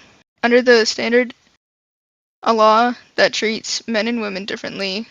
Oh my fucking god. can I read? Holy shit. Okay. So, constitutional challenges. If the government can show the classification serves important governmental objectives and is substantially related to achieving them, that is a lower bar than the strict scrutiny applied to race-based classifications, which requires the government to prove a law is narrowly tailored to serve a compelling interest. The practical difference: laws that draw lines between races are almost never survive judicial review, while laws that draw lines between sexes sometimes do. Which law favors men over women? Well, all that states there so far is the Constitution has no base ground for differentiating between sex and just use the Equal Opportunity Act as the basis for sex discrimination in that cases. Right? So which law in particular favors men over women?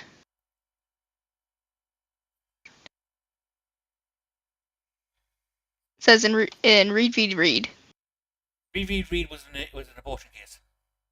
Yes, and it was where women actually got most of their fucking autonomy rights from in America. It was a case of a privacy issue actually in that one. It was the fact that Mostly, yes. the woman's doctor told the husband that she was looking to get an abortion. Yes.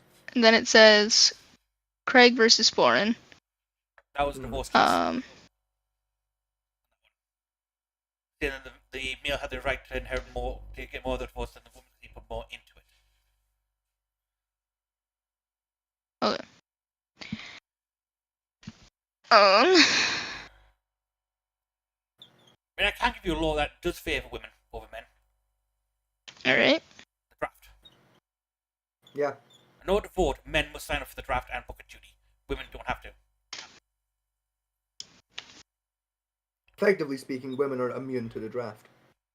Draft and book a duty as well. I don't think it is anymore. I think they changed that. No, it's still standing. Nope. All the men. Current US law says that women are entitled to enlist for the draft, but are not mandatorily required to. Men still are in America. And in England as well, yeah. Correct. Mm-hmm. In fact, in England, you get automatically signed onto the draft when you turn 16. Yes. As well for mandatory bucket duty if required. Yes. But for those who don't know what bucket duty is, it's civilian firefighting during times of war. Yes. Okay. I skimmed through it. Already kind of did that, but we're skimming through it again. It basically says that with the rights that we do have, there are some gaps in it that still favor men over. Okay, so again, give us some examples. Again, like give me something that I'm allowed to do that you're not allowed to do. Like a basic legal right that, like, you know, for the sake of equality, men get to do it and women don't.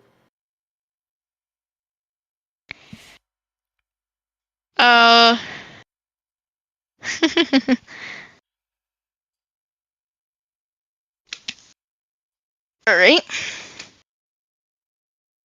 No federal right to reproductive autonomy. Yeah, men don't have that either. Next question, Your Honor. Equal pay protections with major gaps. Yeah, men don't have that either. Next question. Neither gender has a federal protection against wage gapping. Next question. Most states don't have minimum wage protection either. Correct. Fuck, most countries don't have minimum wage protections.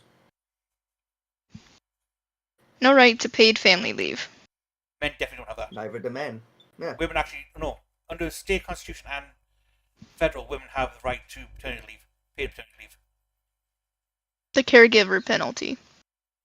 Which again, men also suffer through. Again, in some countries, the caregiver penalty is built into the system. Here in Britain, being a grand example, my benefits get docked because I take carer's allowance because I work as a carer.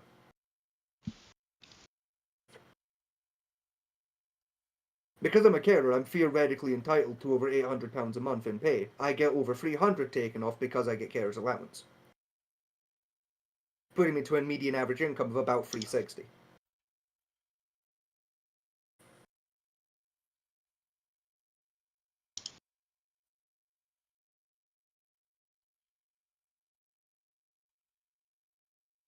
Maybe the point of the caregiver one in America is more women to fill the caregiver role. Traditionally, yes, but even then. Men that are fulfilling that same role get shafted the exact same ways.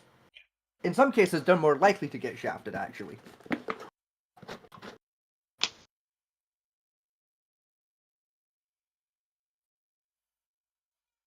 It's like both in Britain and in America, there is no federal protection for male carers about whether or not there's hiring-based discrimination. It's one of the main reasons why there is very few male carers in both countries, is because a lot of care companies will not hire men, or will try to avoid hiring men, because women are more popular for care clients. Same stuff is down to Correct. Against an average. Same with Yes. elderly care, that anything involved any person with vulnerability. Yes. Also, men get discriminated out of it. Yes. Mainly out of fear that said men will be basically accused of committing wrongdoings, which would reflect bad on the company. It's why when I was doing like youth work, I told my bosses straight out, look, I'm not working with anyone that is under the age of about 9. Because once they're 9 and up, the odds of me being falsely accused of something fucking drop drastically. Because when was the last time you saw a 9-year-old that was fucking incontinent? You know, that was something I had to do with my own workplace to avoid the same issue my work was trying to avoid, of the company being reflected bad upon because some parent didn't like how I was treating their fucking kid, because their kid was a little demon spawn. So they went, oh, we'll just accuse him. Also, women don't have to worry about that. Also, even in case of abuse, the law and social stigma is more likely to favour the woman over the man. So, say in both cases where both a male and a female person is accused of, let's just say, interfering with a child, right? The law and social stigma will say, well, the woman probably not, but even if the man is innocent, the stigma of the fact that he was accused will stick regardless of the fact, both in law and in the social stigma. Yes. That's why male sexual offenders on average get longer jail sentences than female ones do. Yes. Yeah.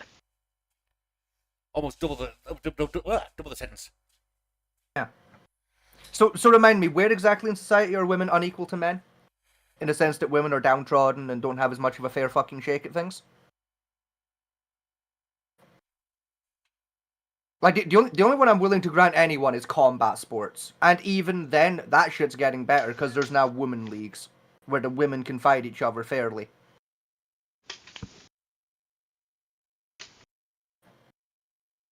Where are you from? I would grant public safety, but also, listen, rape is literally a fucking crime, though, so, you do actually have a legal protection there. Much like how assault is also illegal. Fun fact about, the rape laws in both Britain and America. Legally speaking, it's impossible for a man to be the victim of rape from a woman, because in both countries, rape is legally defined as penile penetration. Yes. And the general stigma is the fact that the man doesn't want it, you can't get it up. Therefore, you can't be Correct. raped. Even though, again, biology is still the thing. Sexual arousal is an automatic process, not a willing process. Correct. Also, if you take into account of rape in prisons and stuff, male rape is technically higher. Yes.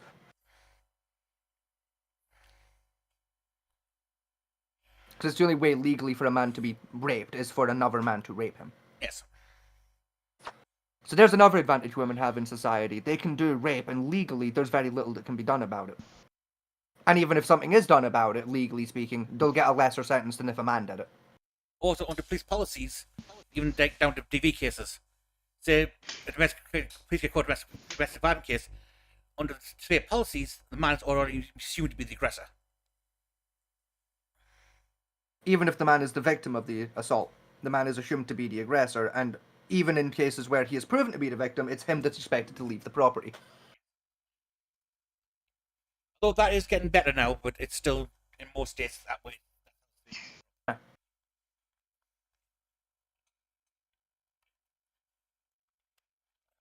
Like don't get me wrong. I agree. There are difficulties for women in today's society. However, they're no different to the fucking troubles that men face. Right? We're in the same goddamn boat as two fucking genders of, yeah, shit's a bit fucked because people are nuts. Yeah, but again, you're going for like the standard benefits women get. In, like I say, there's, I'm homeless. Odds of me getting displaced in a homeless shelter is almost zero. Female, No, literally. almost instantaneously. Same with free housing. And that. I'll basically get told, well, your man you can survive the streets longer than a woman can, so a woman gets housing. No, literally. Down to like mental health treatment, drug treatments, all that. All favour women because they believe to be weaker, and therefore need them more support. Men are thrown to the wayside most of the time.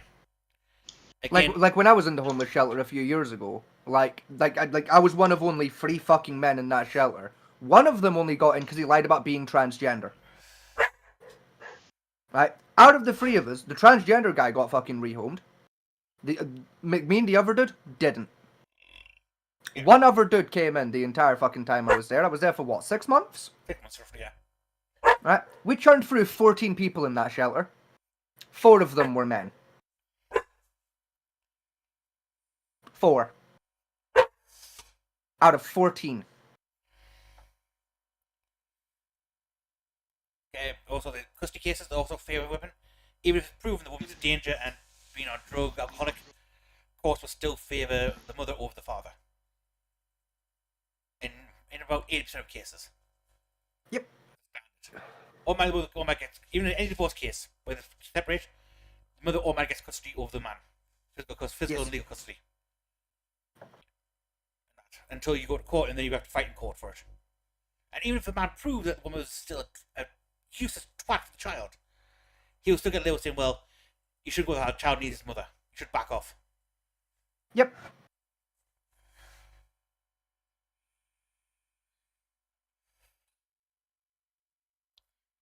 No, like we're not trying to make it seem like, oh, men have it so much harder. Like, no, we've got it about equally as fucking hard. All I'm saying is there's literally more laws protecting women today than there ever has been protecting men. Even historically. If you want to go back to historical, where a lot of people point out, saying, well, the thing, it's always been illegal to beat your wife, even down to Middle Ages. If you got caught beating your wife, the man was strapped to a pole, naked, pulled to the streets, and be beat by switches of everyone in the village. Yes. Women can hit the man no matter, do anything they want. Even back then, a man trying to divorce in the Middle Ages was almost impossible. Women could have a divorce for fidelity, the fact that he's impotent and he didn't give a child, and that kind of stuff. In fact, going back to the domestic violence one, but it's honestly a great example for today, right? It's like, see if like, right, let's say, hypothetically speaking, right? I lost my temper right here, right now. I got on a plane. I went to America. I beat the shit out of Ashir, right? You better believe every single one of my friends, be they man or woman, would find me and break every bone in my fucking body over it. Right? Every single bone in my body just turned to dust. Now, you reverse those roles, and Ash loses her fucking temper and flies over to Britain and beats the ever-loving shit out of me. People would probably cheer her on and go, yeah, he probably deserved it, though. Well, yeah, we've seen it all the time. You know, Yeah. with the people video kids and like women being domestic violence. And the top comment always gets is, what did he do? What did he do to set her off? What did he do to make her that angry?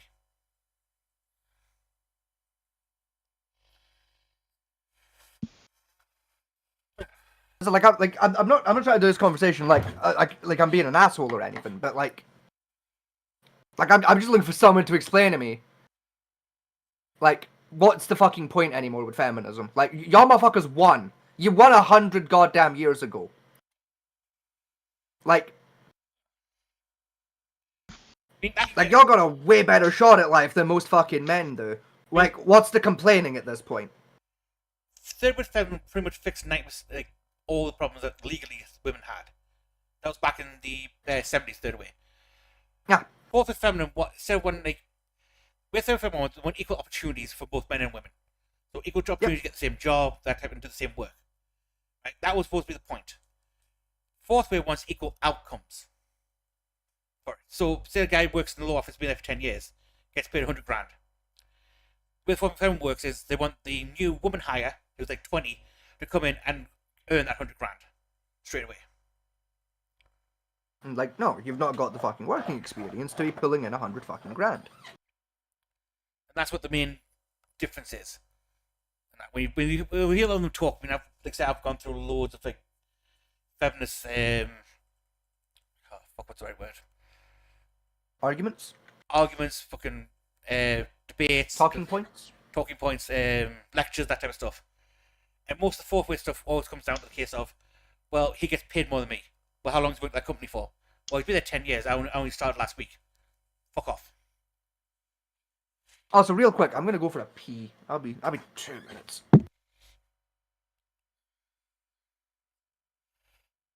Ashley's still there?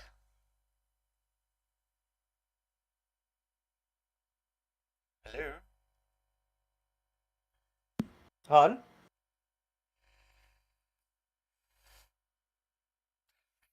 Alright, so Ash has fucking died, and I need to pee. So Fatman, you're kind of on your own for the next 2 minutes while I go pee. I'm sorry, buddy. Okay. Oh.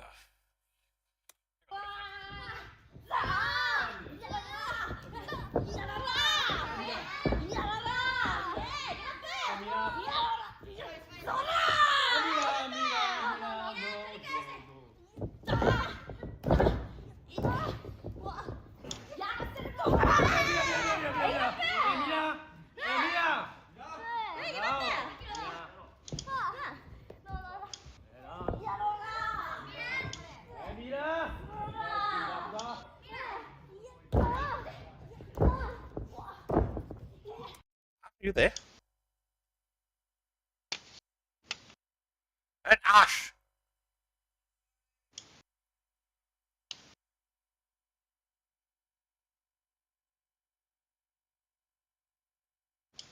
Sorry, I just heard, are you there? No, I was pissing. Okay, Ash's mic is kicking in every now and again. I think he's clicking a Yeah. mouse or a pad.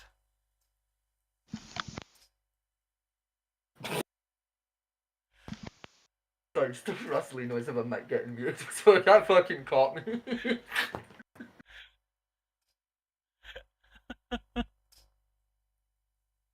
Honestly, that's not funny, but that caught me off guard. That.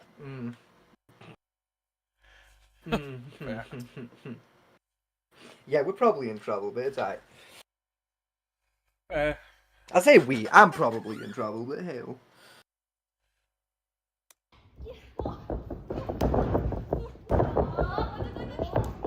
It's fine. I'll buy her a Starbucks next week and it'll all blow over.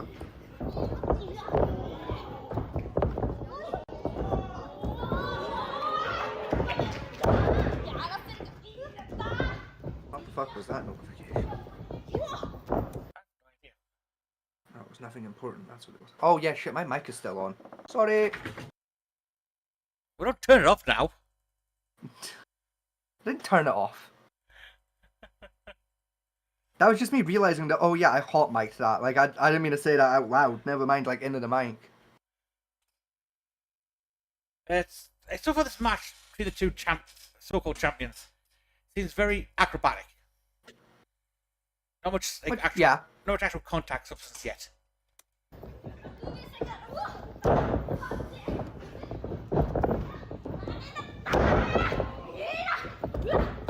at that.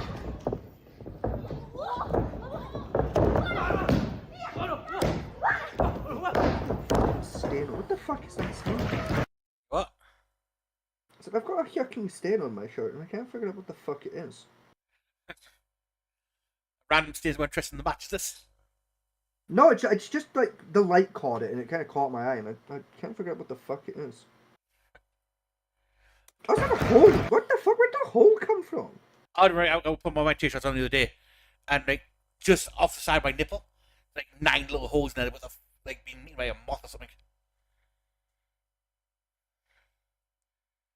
I mean, fair duty, buy new t-shirts. Odd. To be fair, yeah. I mean, to fair you got fucking 3 bags full of clothes in the bathroom. Yeah, fair point. I have a basket.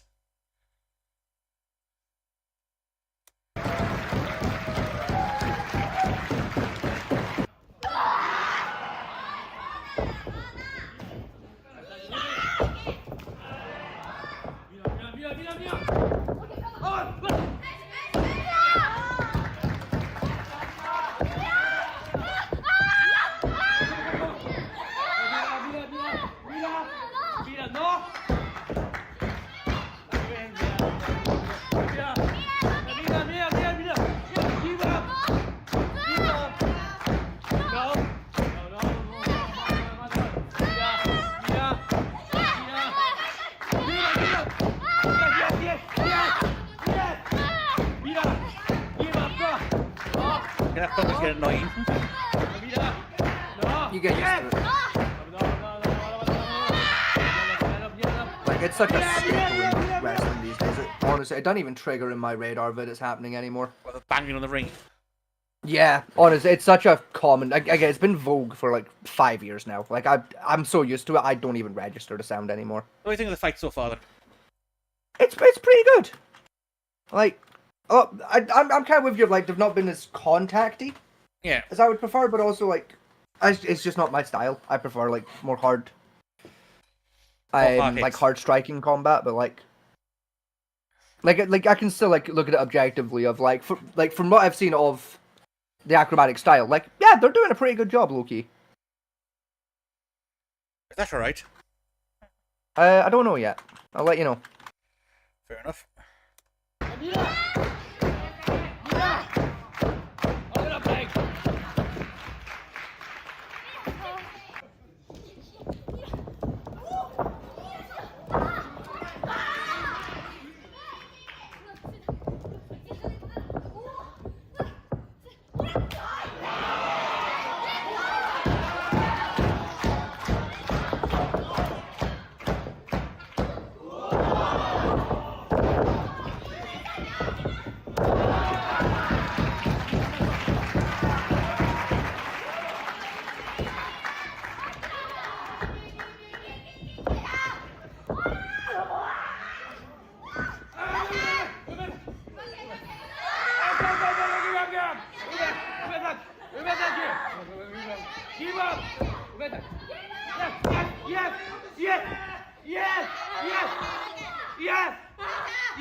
Nice rope work.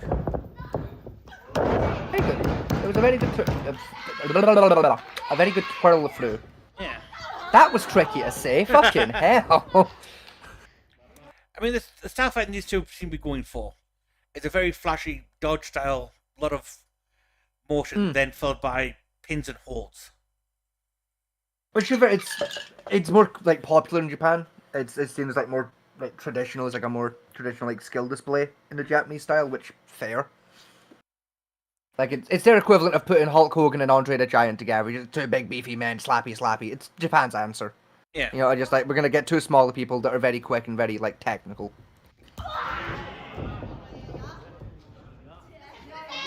That was a nice reverb hit there. Oh yeah. My fucking vape just ran out of fucking charge. God damn it. I can't reach the cable without headbutting my fucking mic, as you may or may not have accidentally heard this now. Because I'm a clumsy son of a bitch who doesn't know how fucking wide his own bloody head is. There we go. It's plugged in now. 10,000 miles. Fucking 38 square kilometer wide cranium, bro. Fucking ridiculous.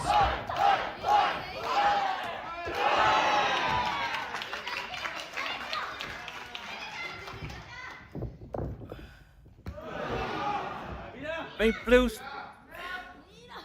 Really great with them chest hits. When Blue hit the bump, she purposely sits on the chest quite early on to receive the hit.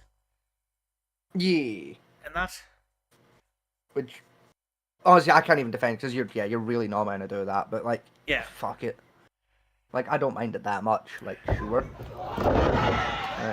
Real quick, I'm gonna cover for me. I'll be like 2 minutes.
Yeah, I'm definitely in trouble. She's not answering the phone. Yeah, let me just... Right. Act tight. It happens. Yeah, let me just fucking work on that in the background. I apologize if I upset her. It happens, man. Actually, listening, I do apologize. I didn't mean to upset you or anything.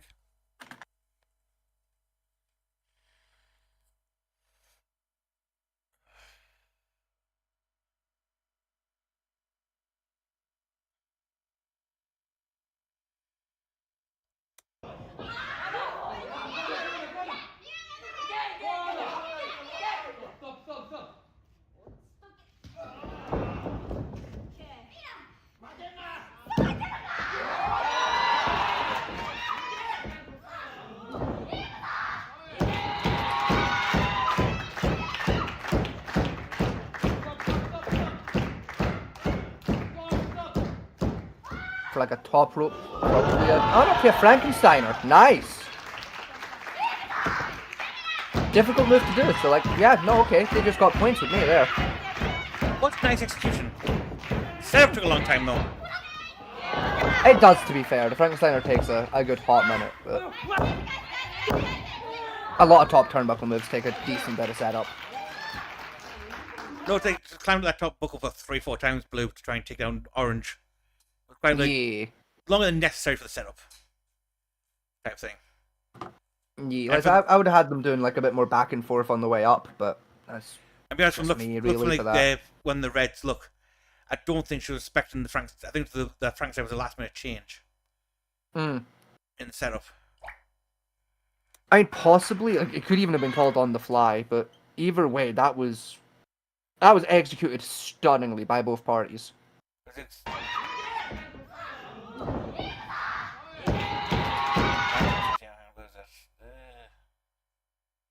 yeah, right, she's going to set up a dive from the front.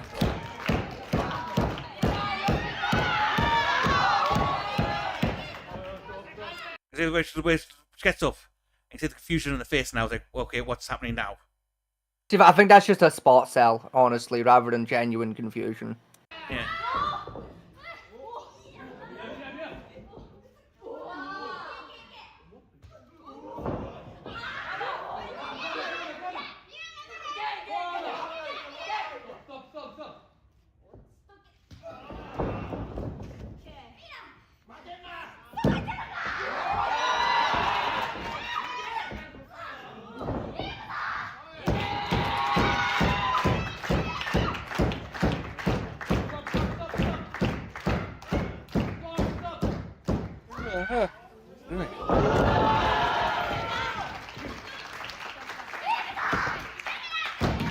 It was a nice moveset. It was wrong. It was a really... You're right, the build-up did take a little minute, but alright. Yeah. The other thing was like it was more of an on the fly motion rather than a one of those rehearsed for the match itself. Yeah, I think it was like, if it was called on the fly, it was called a bit earlier in the match. Like, no one's just gonna break a Frankensteiner out like just out of the fucking blue. It's a stupidly dangerous move, even with rehearsals. Yeah. Yeah, it's like if it was an audible like call mid match of like we're gonna do this, it would have been called a lot earlier in the match. Like it wasn't an out of the blue thing.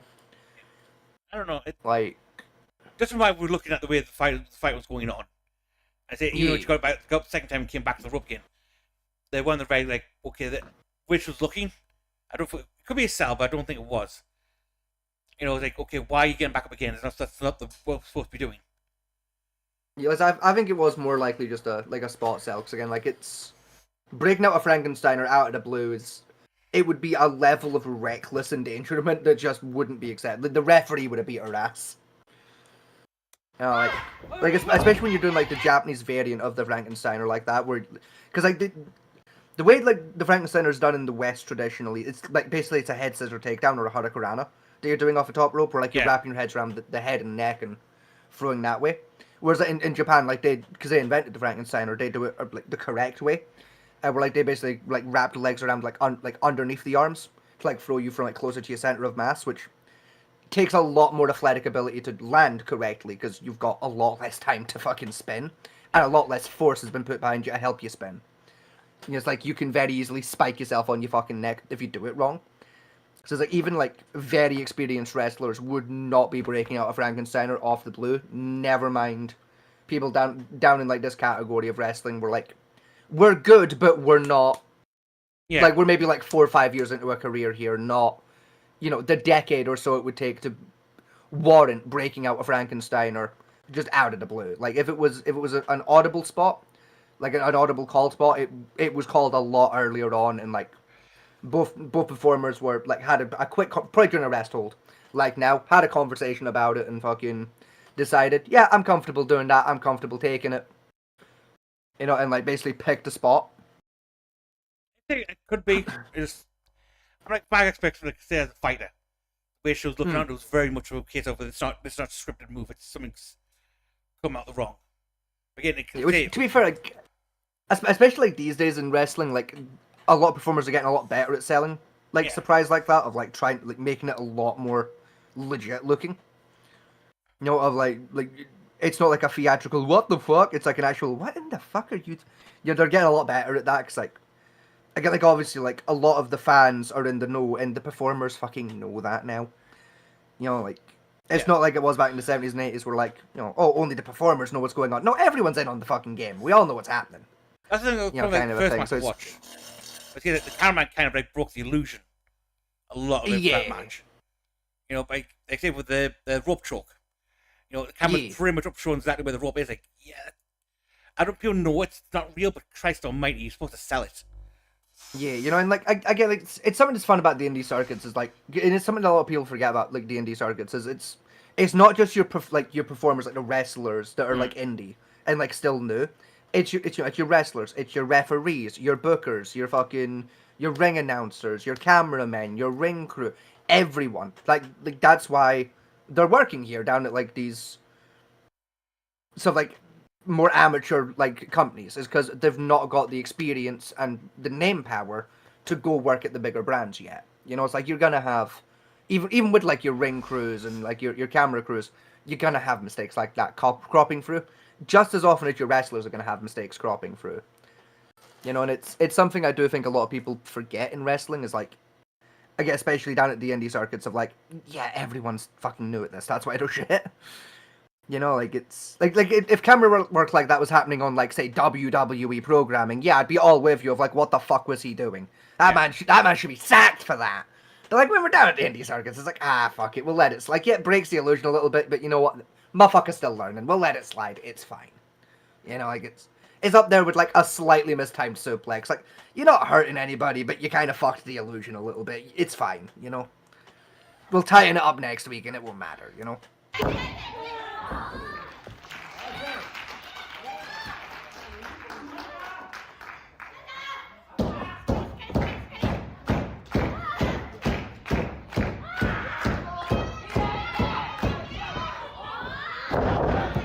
Nice.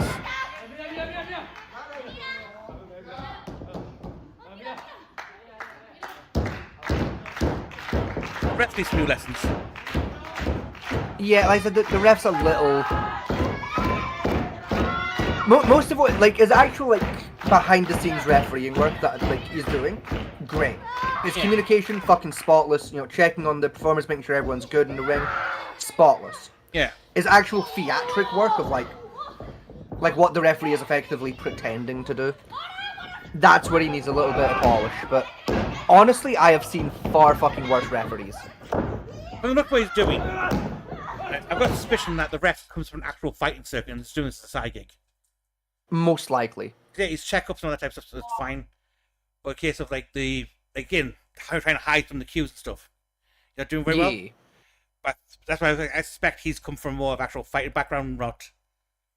Yeah, which I guess, especially in Japan, it's fairly common that a lot of your like referees are, like they're either like active wrestlers that like are like they have a match tomorrow, kind of they just work for a different company as a wrestler, or they used to be a performer for this company and for one reason or another had to transition to something less impactful.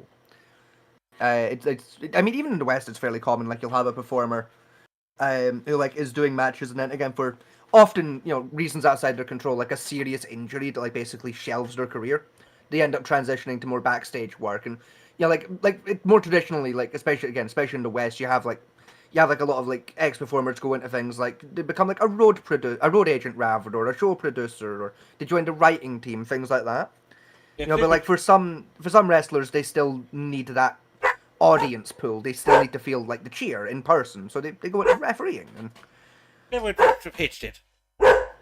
Basically, like kind of, yeah, like it's. Like with Triple H, he pretty much did that out of age more than anything else. It was the kind of thing of like he got old but didn't want to leave the business but wanted to leave the ring, so he basically picked up like work that kept him in the company, but it still like had him on screen, but like a less impacting role. Yeah. Like I'm more meaning people like do you remember Road Dogg? Yes. The wrestler Road Dogg from WWE back in like the 80s and 90s. He works predominantly down in the Performance Center for WWE now as a trainer, and he also does like a lot of production work with Raw these days. That's like where he mostly works now. Shawn Michaels, very famously, like he does a lot of the performance training down with NXT. He does a lot of that work like these days behind the scenes because he's too old to be taking ridiculous fucking bumps every week, so he teaches the new kids, hey, here's how to safely take these bumps. But it's like the new kids are like, because they're on NXT, so they're like they've had a career, they know the basic stuff. Is like, okay, Sean's gonna teach you the more advanced shit that's basically WWE exclusive of like, this is the stuff we do a little different to everyone else.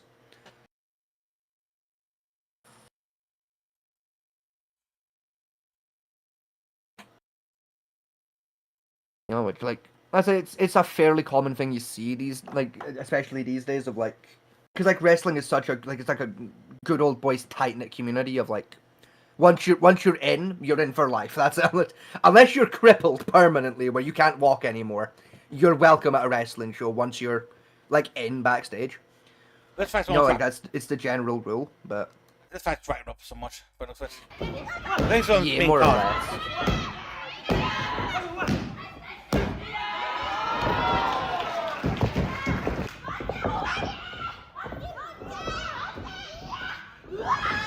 Another thing I will say for this referee is his near fall timing needs work.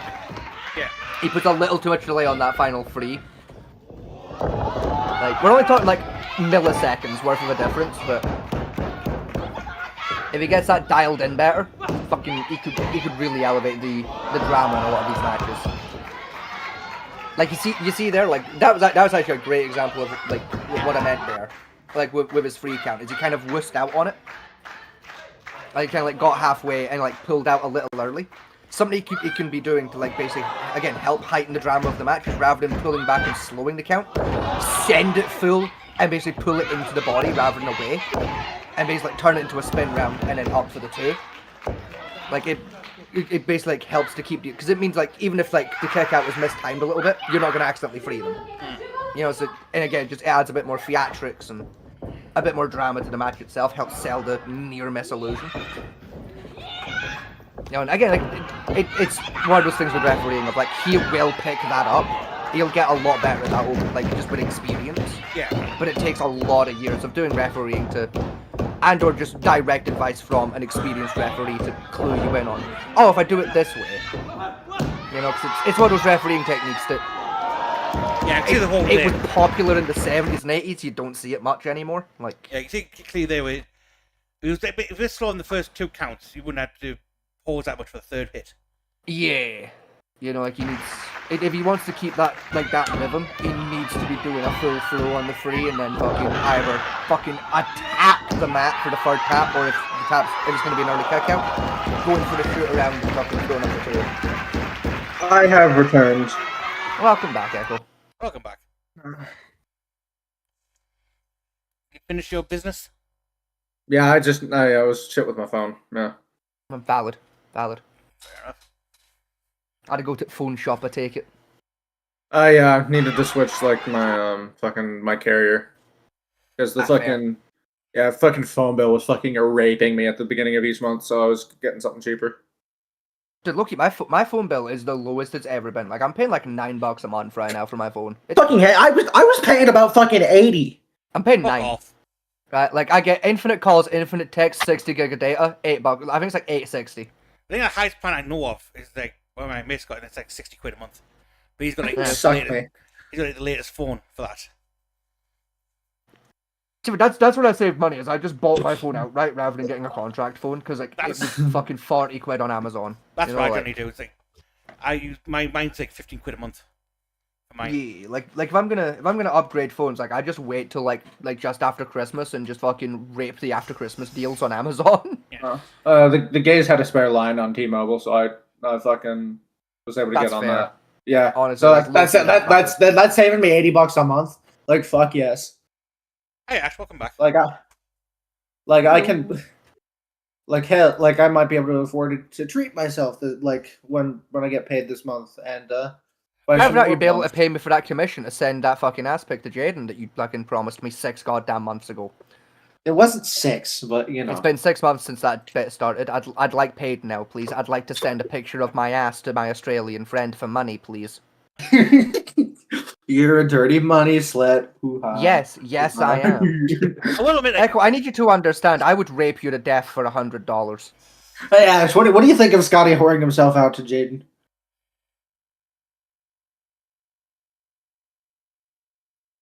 She's dead.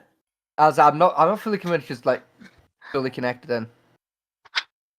No. She Honey? heard those words and just fucking shot herself. I haven't actually, like, she muted her microphone on accident and just hasn't realized. I mean, I wouldn't listen. Big Ash, I wouldn't be surprised, like at I'm all. fully aware. Oh, okay, never mind. Right, There no, we she's fully aware that the mic is muted. Okay. Fair enough. Sorry, hon. So can we get some fucking like? How do you feel about like Scotty getting paid to send a picture? of his Echo, ass? fucking read the room, buddy. She's clearly a little busy. Like, let's get back to this joke later. I'd be fine with it. Are you okay, Ash? You sound kind of dead. I'm fine.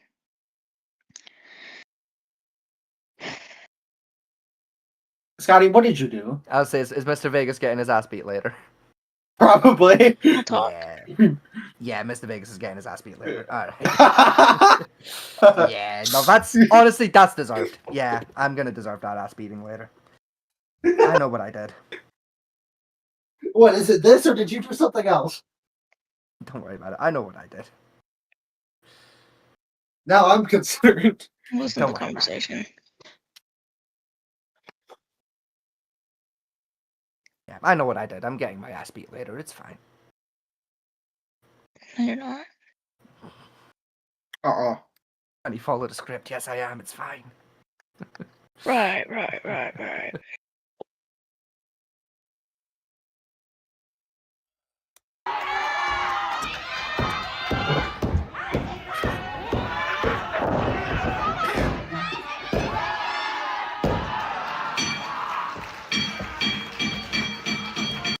the 3rd arch finish we've had in this night.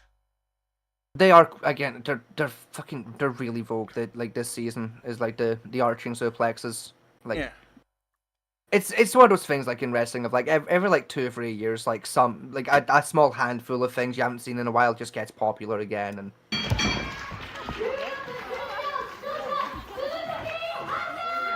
Oh, the hurting. I mean, yeah, to be fair, it's a Japanese ring. There's no fucking padding under that canvas, mate. They're gonna be hurting. That's the one thing that's genuinely terrifying about Japanese professional wrestling is like most rings have like just a little layer of padding under the canvas between you and the wood. In Japan, they tell that shit to fuck all the way off. There is nothing between your body and wood other than a thin layer of canvas, which just tears at your skin because they're evil. Oh, that would hurt so fucking much. Yeah, because like this is the thing is like you know like painting canvases. Like the fucking like the wooden frame with like a little bit of canvas stretched over it used to do painting, right, Echo? Yeah. Yeah, it's literally that. Like that's what I'm like when I say canvas, I mean that shit. That's what like that like the ring floor is made of. Use the same one for like the karate and the judo tournaments. Yeah. Same kind of canvas for the mats, and it's not fun. It fucking it burns. You hit that shit with like at the wrong angle with too much speed. Oh, you're losing skin. You're losing a layer or 4. Ugh. It is not fun. I think the wood's That generally quite doesn't sound thick. fun. The wood's generally quite thicker on the Japanese rings as well. It is usually like thicker, but like also with like a lot less spring. Yeah. You know, like because again, like in the West, we put springs under the ring to like take in some of the. Yeah. Impact. Japan says fuck that shit. Basically, yeah. More or less, yeah. Like it's. I mean, it was a good match for the final round. He's still not getting off the ground.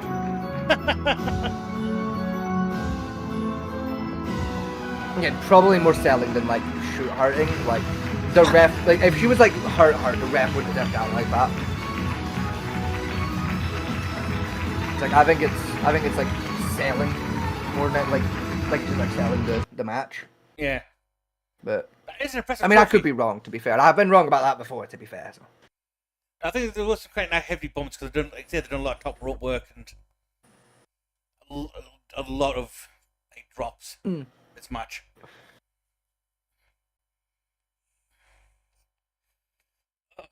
Like it's, I mean, to, like the right side, like as hard as like Japanese wrestling rings are, it's like you're sore for like 2 or 3 days, and then like you're good again. Like it's. Yeah. Although, like, it's kind of like you're probably sore like a bitch. Like the first. Oh yeah, like, no, the first you day. are.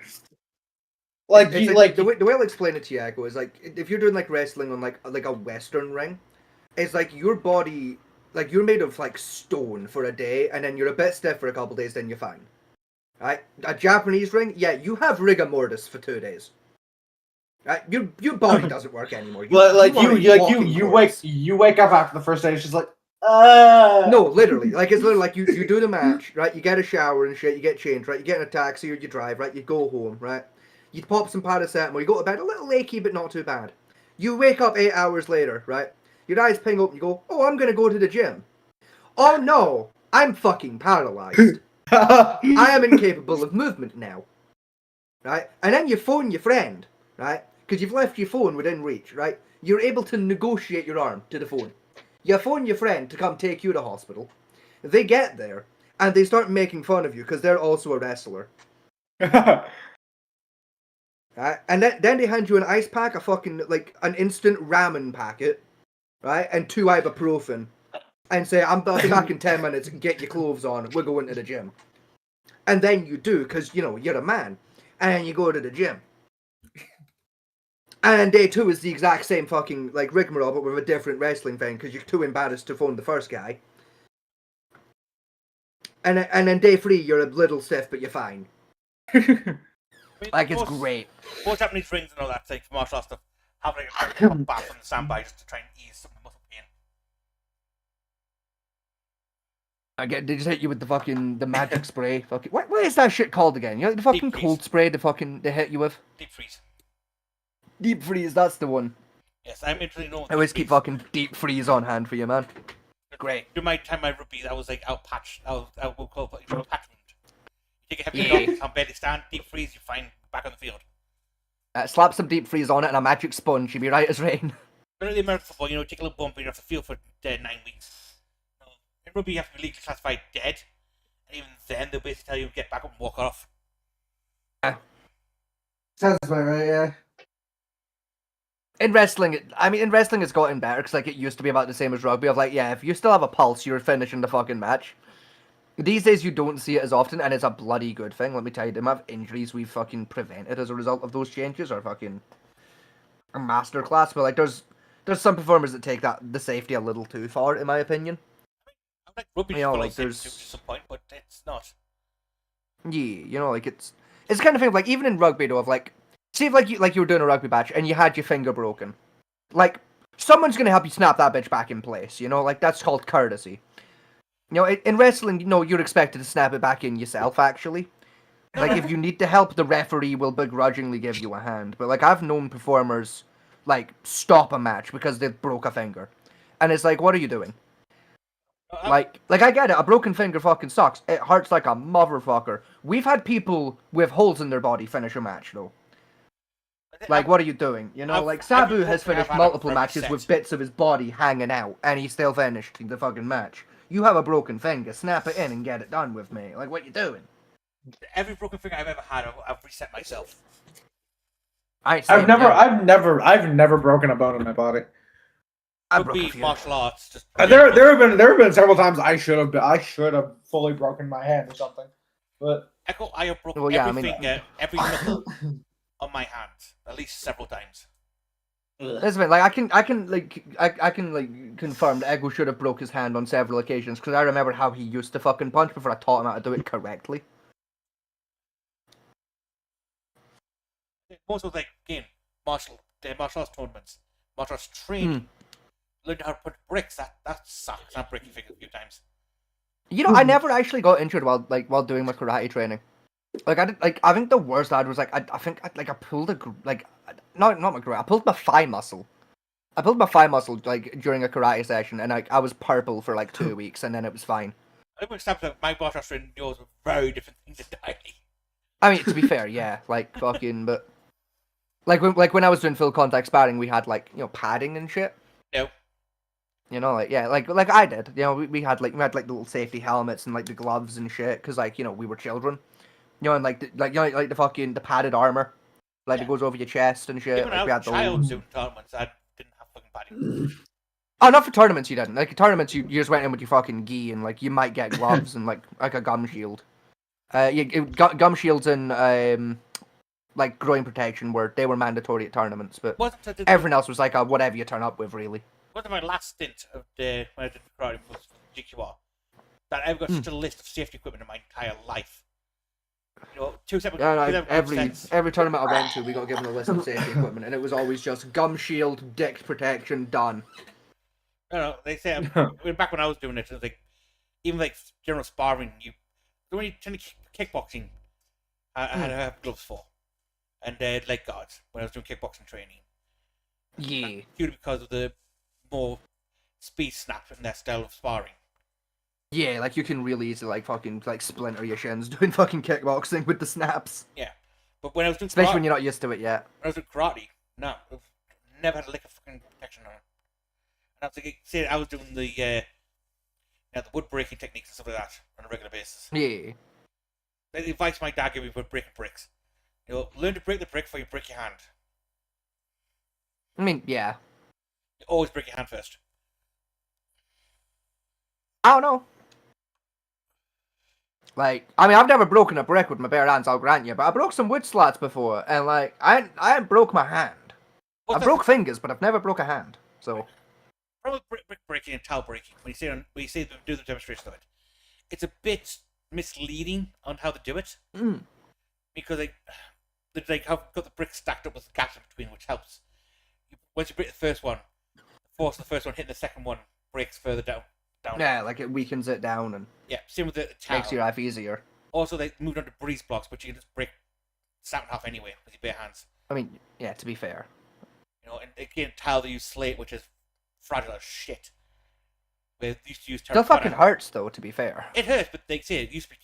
Back when I was used to do it, it was terracotta. That shit sucks to try and punch through. And then again, my dad, when I was doing it, was red bricks. I was doing it on. Makes sense. Because that's what we had in hand, to be honest. Yeah. But yeah, it's again, I've seen a shift in martial arts over the years, and I think I can understand why it shifted because it's technically safer than it used to be. I mean, yeah. You know, And that's always the idea, like in combat sports, is to like always be evolving towards more safety. Like especially like as we like make more and more like medical discoveries of like, like, oh yeah, if you hit a guy this way, yeah, you can kill him forever. So yeah, like it's not gonna hurt him today, but in 45 years he's gonna die of an aneurysm because you hit him there. Like it's I think like martial arts as we make discoveries like that. The martial arts back when I was there, you just stop 1 inch from killing the little bastard. Yeah. And that. Broken bones, limbs, all fine, carried on in general. And that. But I think I've noticed a little shift, well not still, but a massive shift in recent years into how even the KKF, how they're doing things these days. It's like the way I like to, especially like explain the evolution of safety for like wrestling. The analogy I like to tell people for it is like in professional wrestling, we didn't know that brain damage existed until 2010, because that's when someone turned around and said to a wrestler, hitting someone in the head can kill them. Like, thanks science, who the fuck knew? Because it wasn't until about 2010 where chair shots to the head got banned in most professional fucking wrestling groups. Because they were such a staple of the industry for so long. It was, yeah, back in the 90s. And it's like, it wasn't until like the Chris Benoit tragedy happened and like obviously research into CTE got done, where it was like, yeah, it turns out head trauma, that's not good. That's a bad thing. Even And it was like, what's like the 2 leading causes of head trauma? Flying headbutts and chair shots to the fucking head. Oh, okay, we're gonna ban both then. But even like the 3-story drops, I've noticed they've pretty much stopped now. And that was wrestling.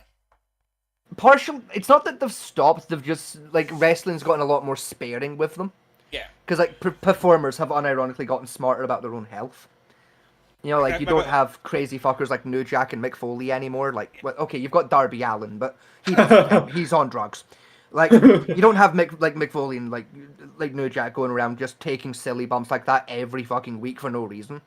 Like, your performers are much more in the loop than they were back then of, like, big spots like that should be reserved for, like, a major pay-per-view in front of millions of people. Not because the smaller audience doesn't deserve to see that bump, but because, like when you, like Mick Foley's King of the Ring, or, like, bump off of the Hell in the Cell.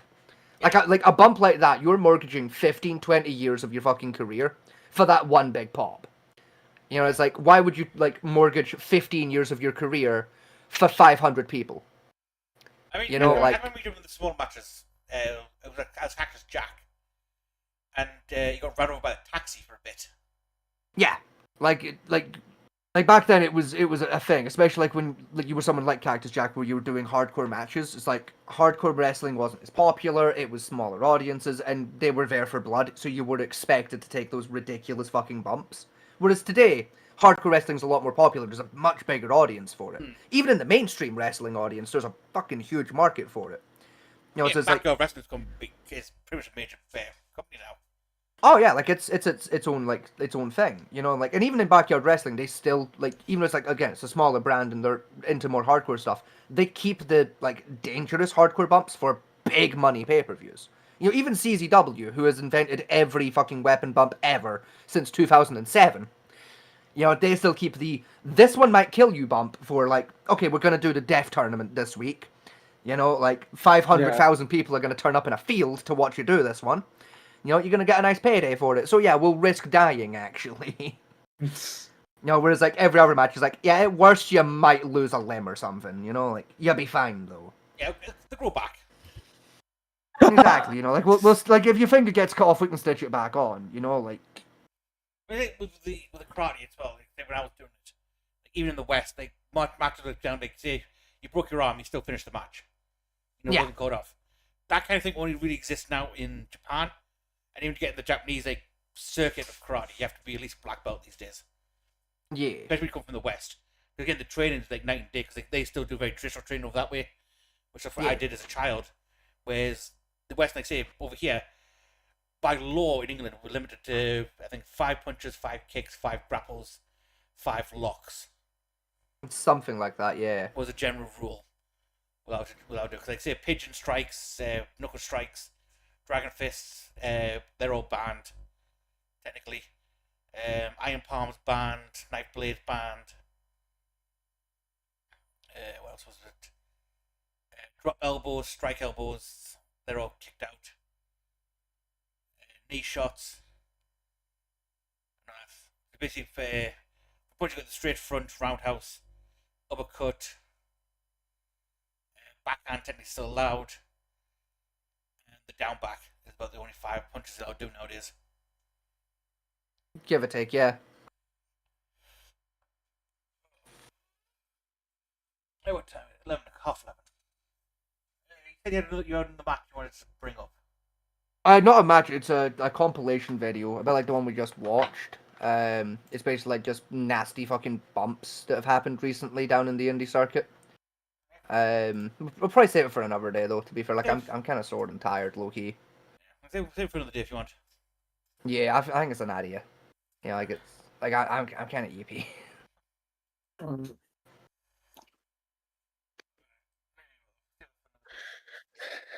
Yeah.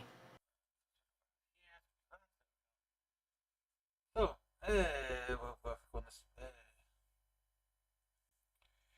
Well, it's what, Wednesday today? Wednesday, so Friday I have no idea what we're doing. Yeah. Sunday we hopefully D&D. Yeah, hopefully we'll get through this goddamn dungeon, fight this goddamn beholder, stop, like, save the fucking world. With luck. But I doubt it.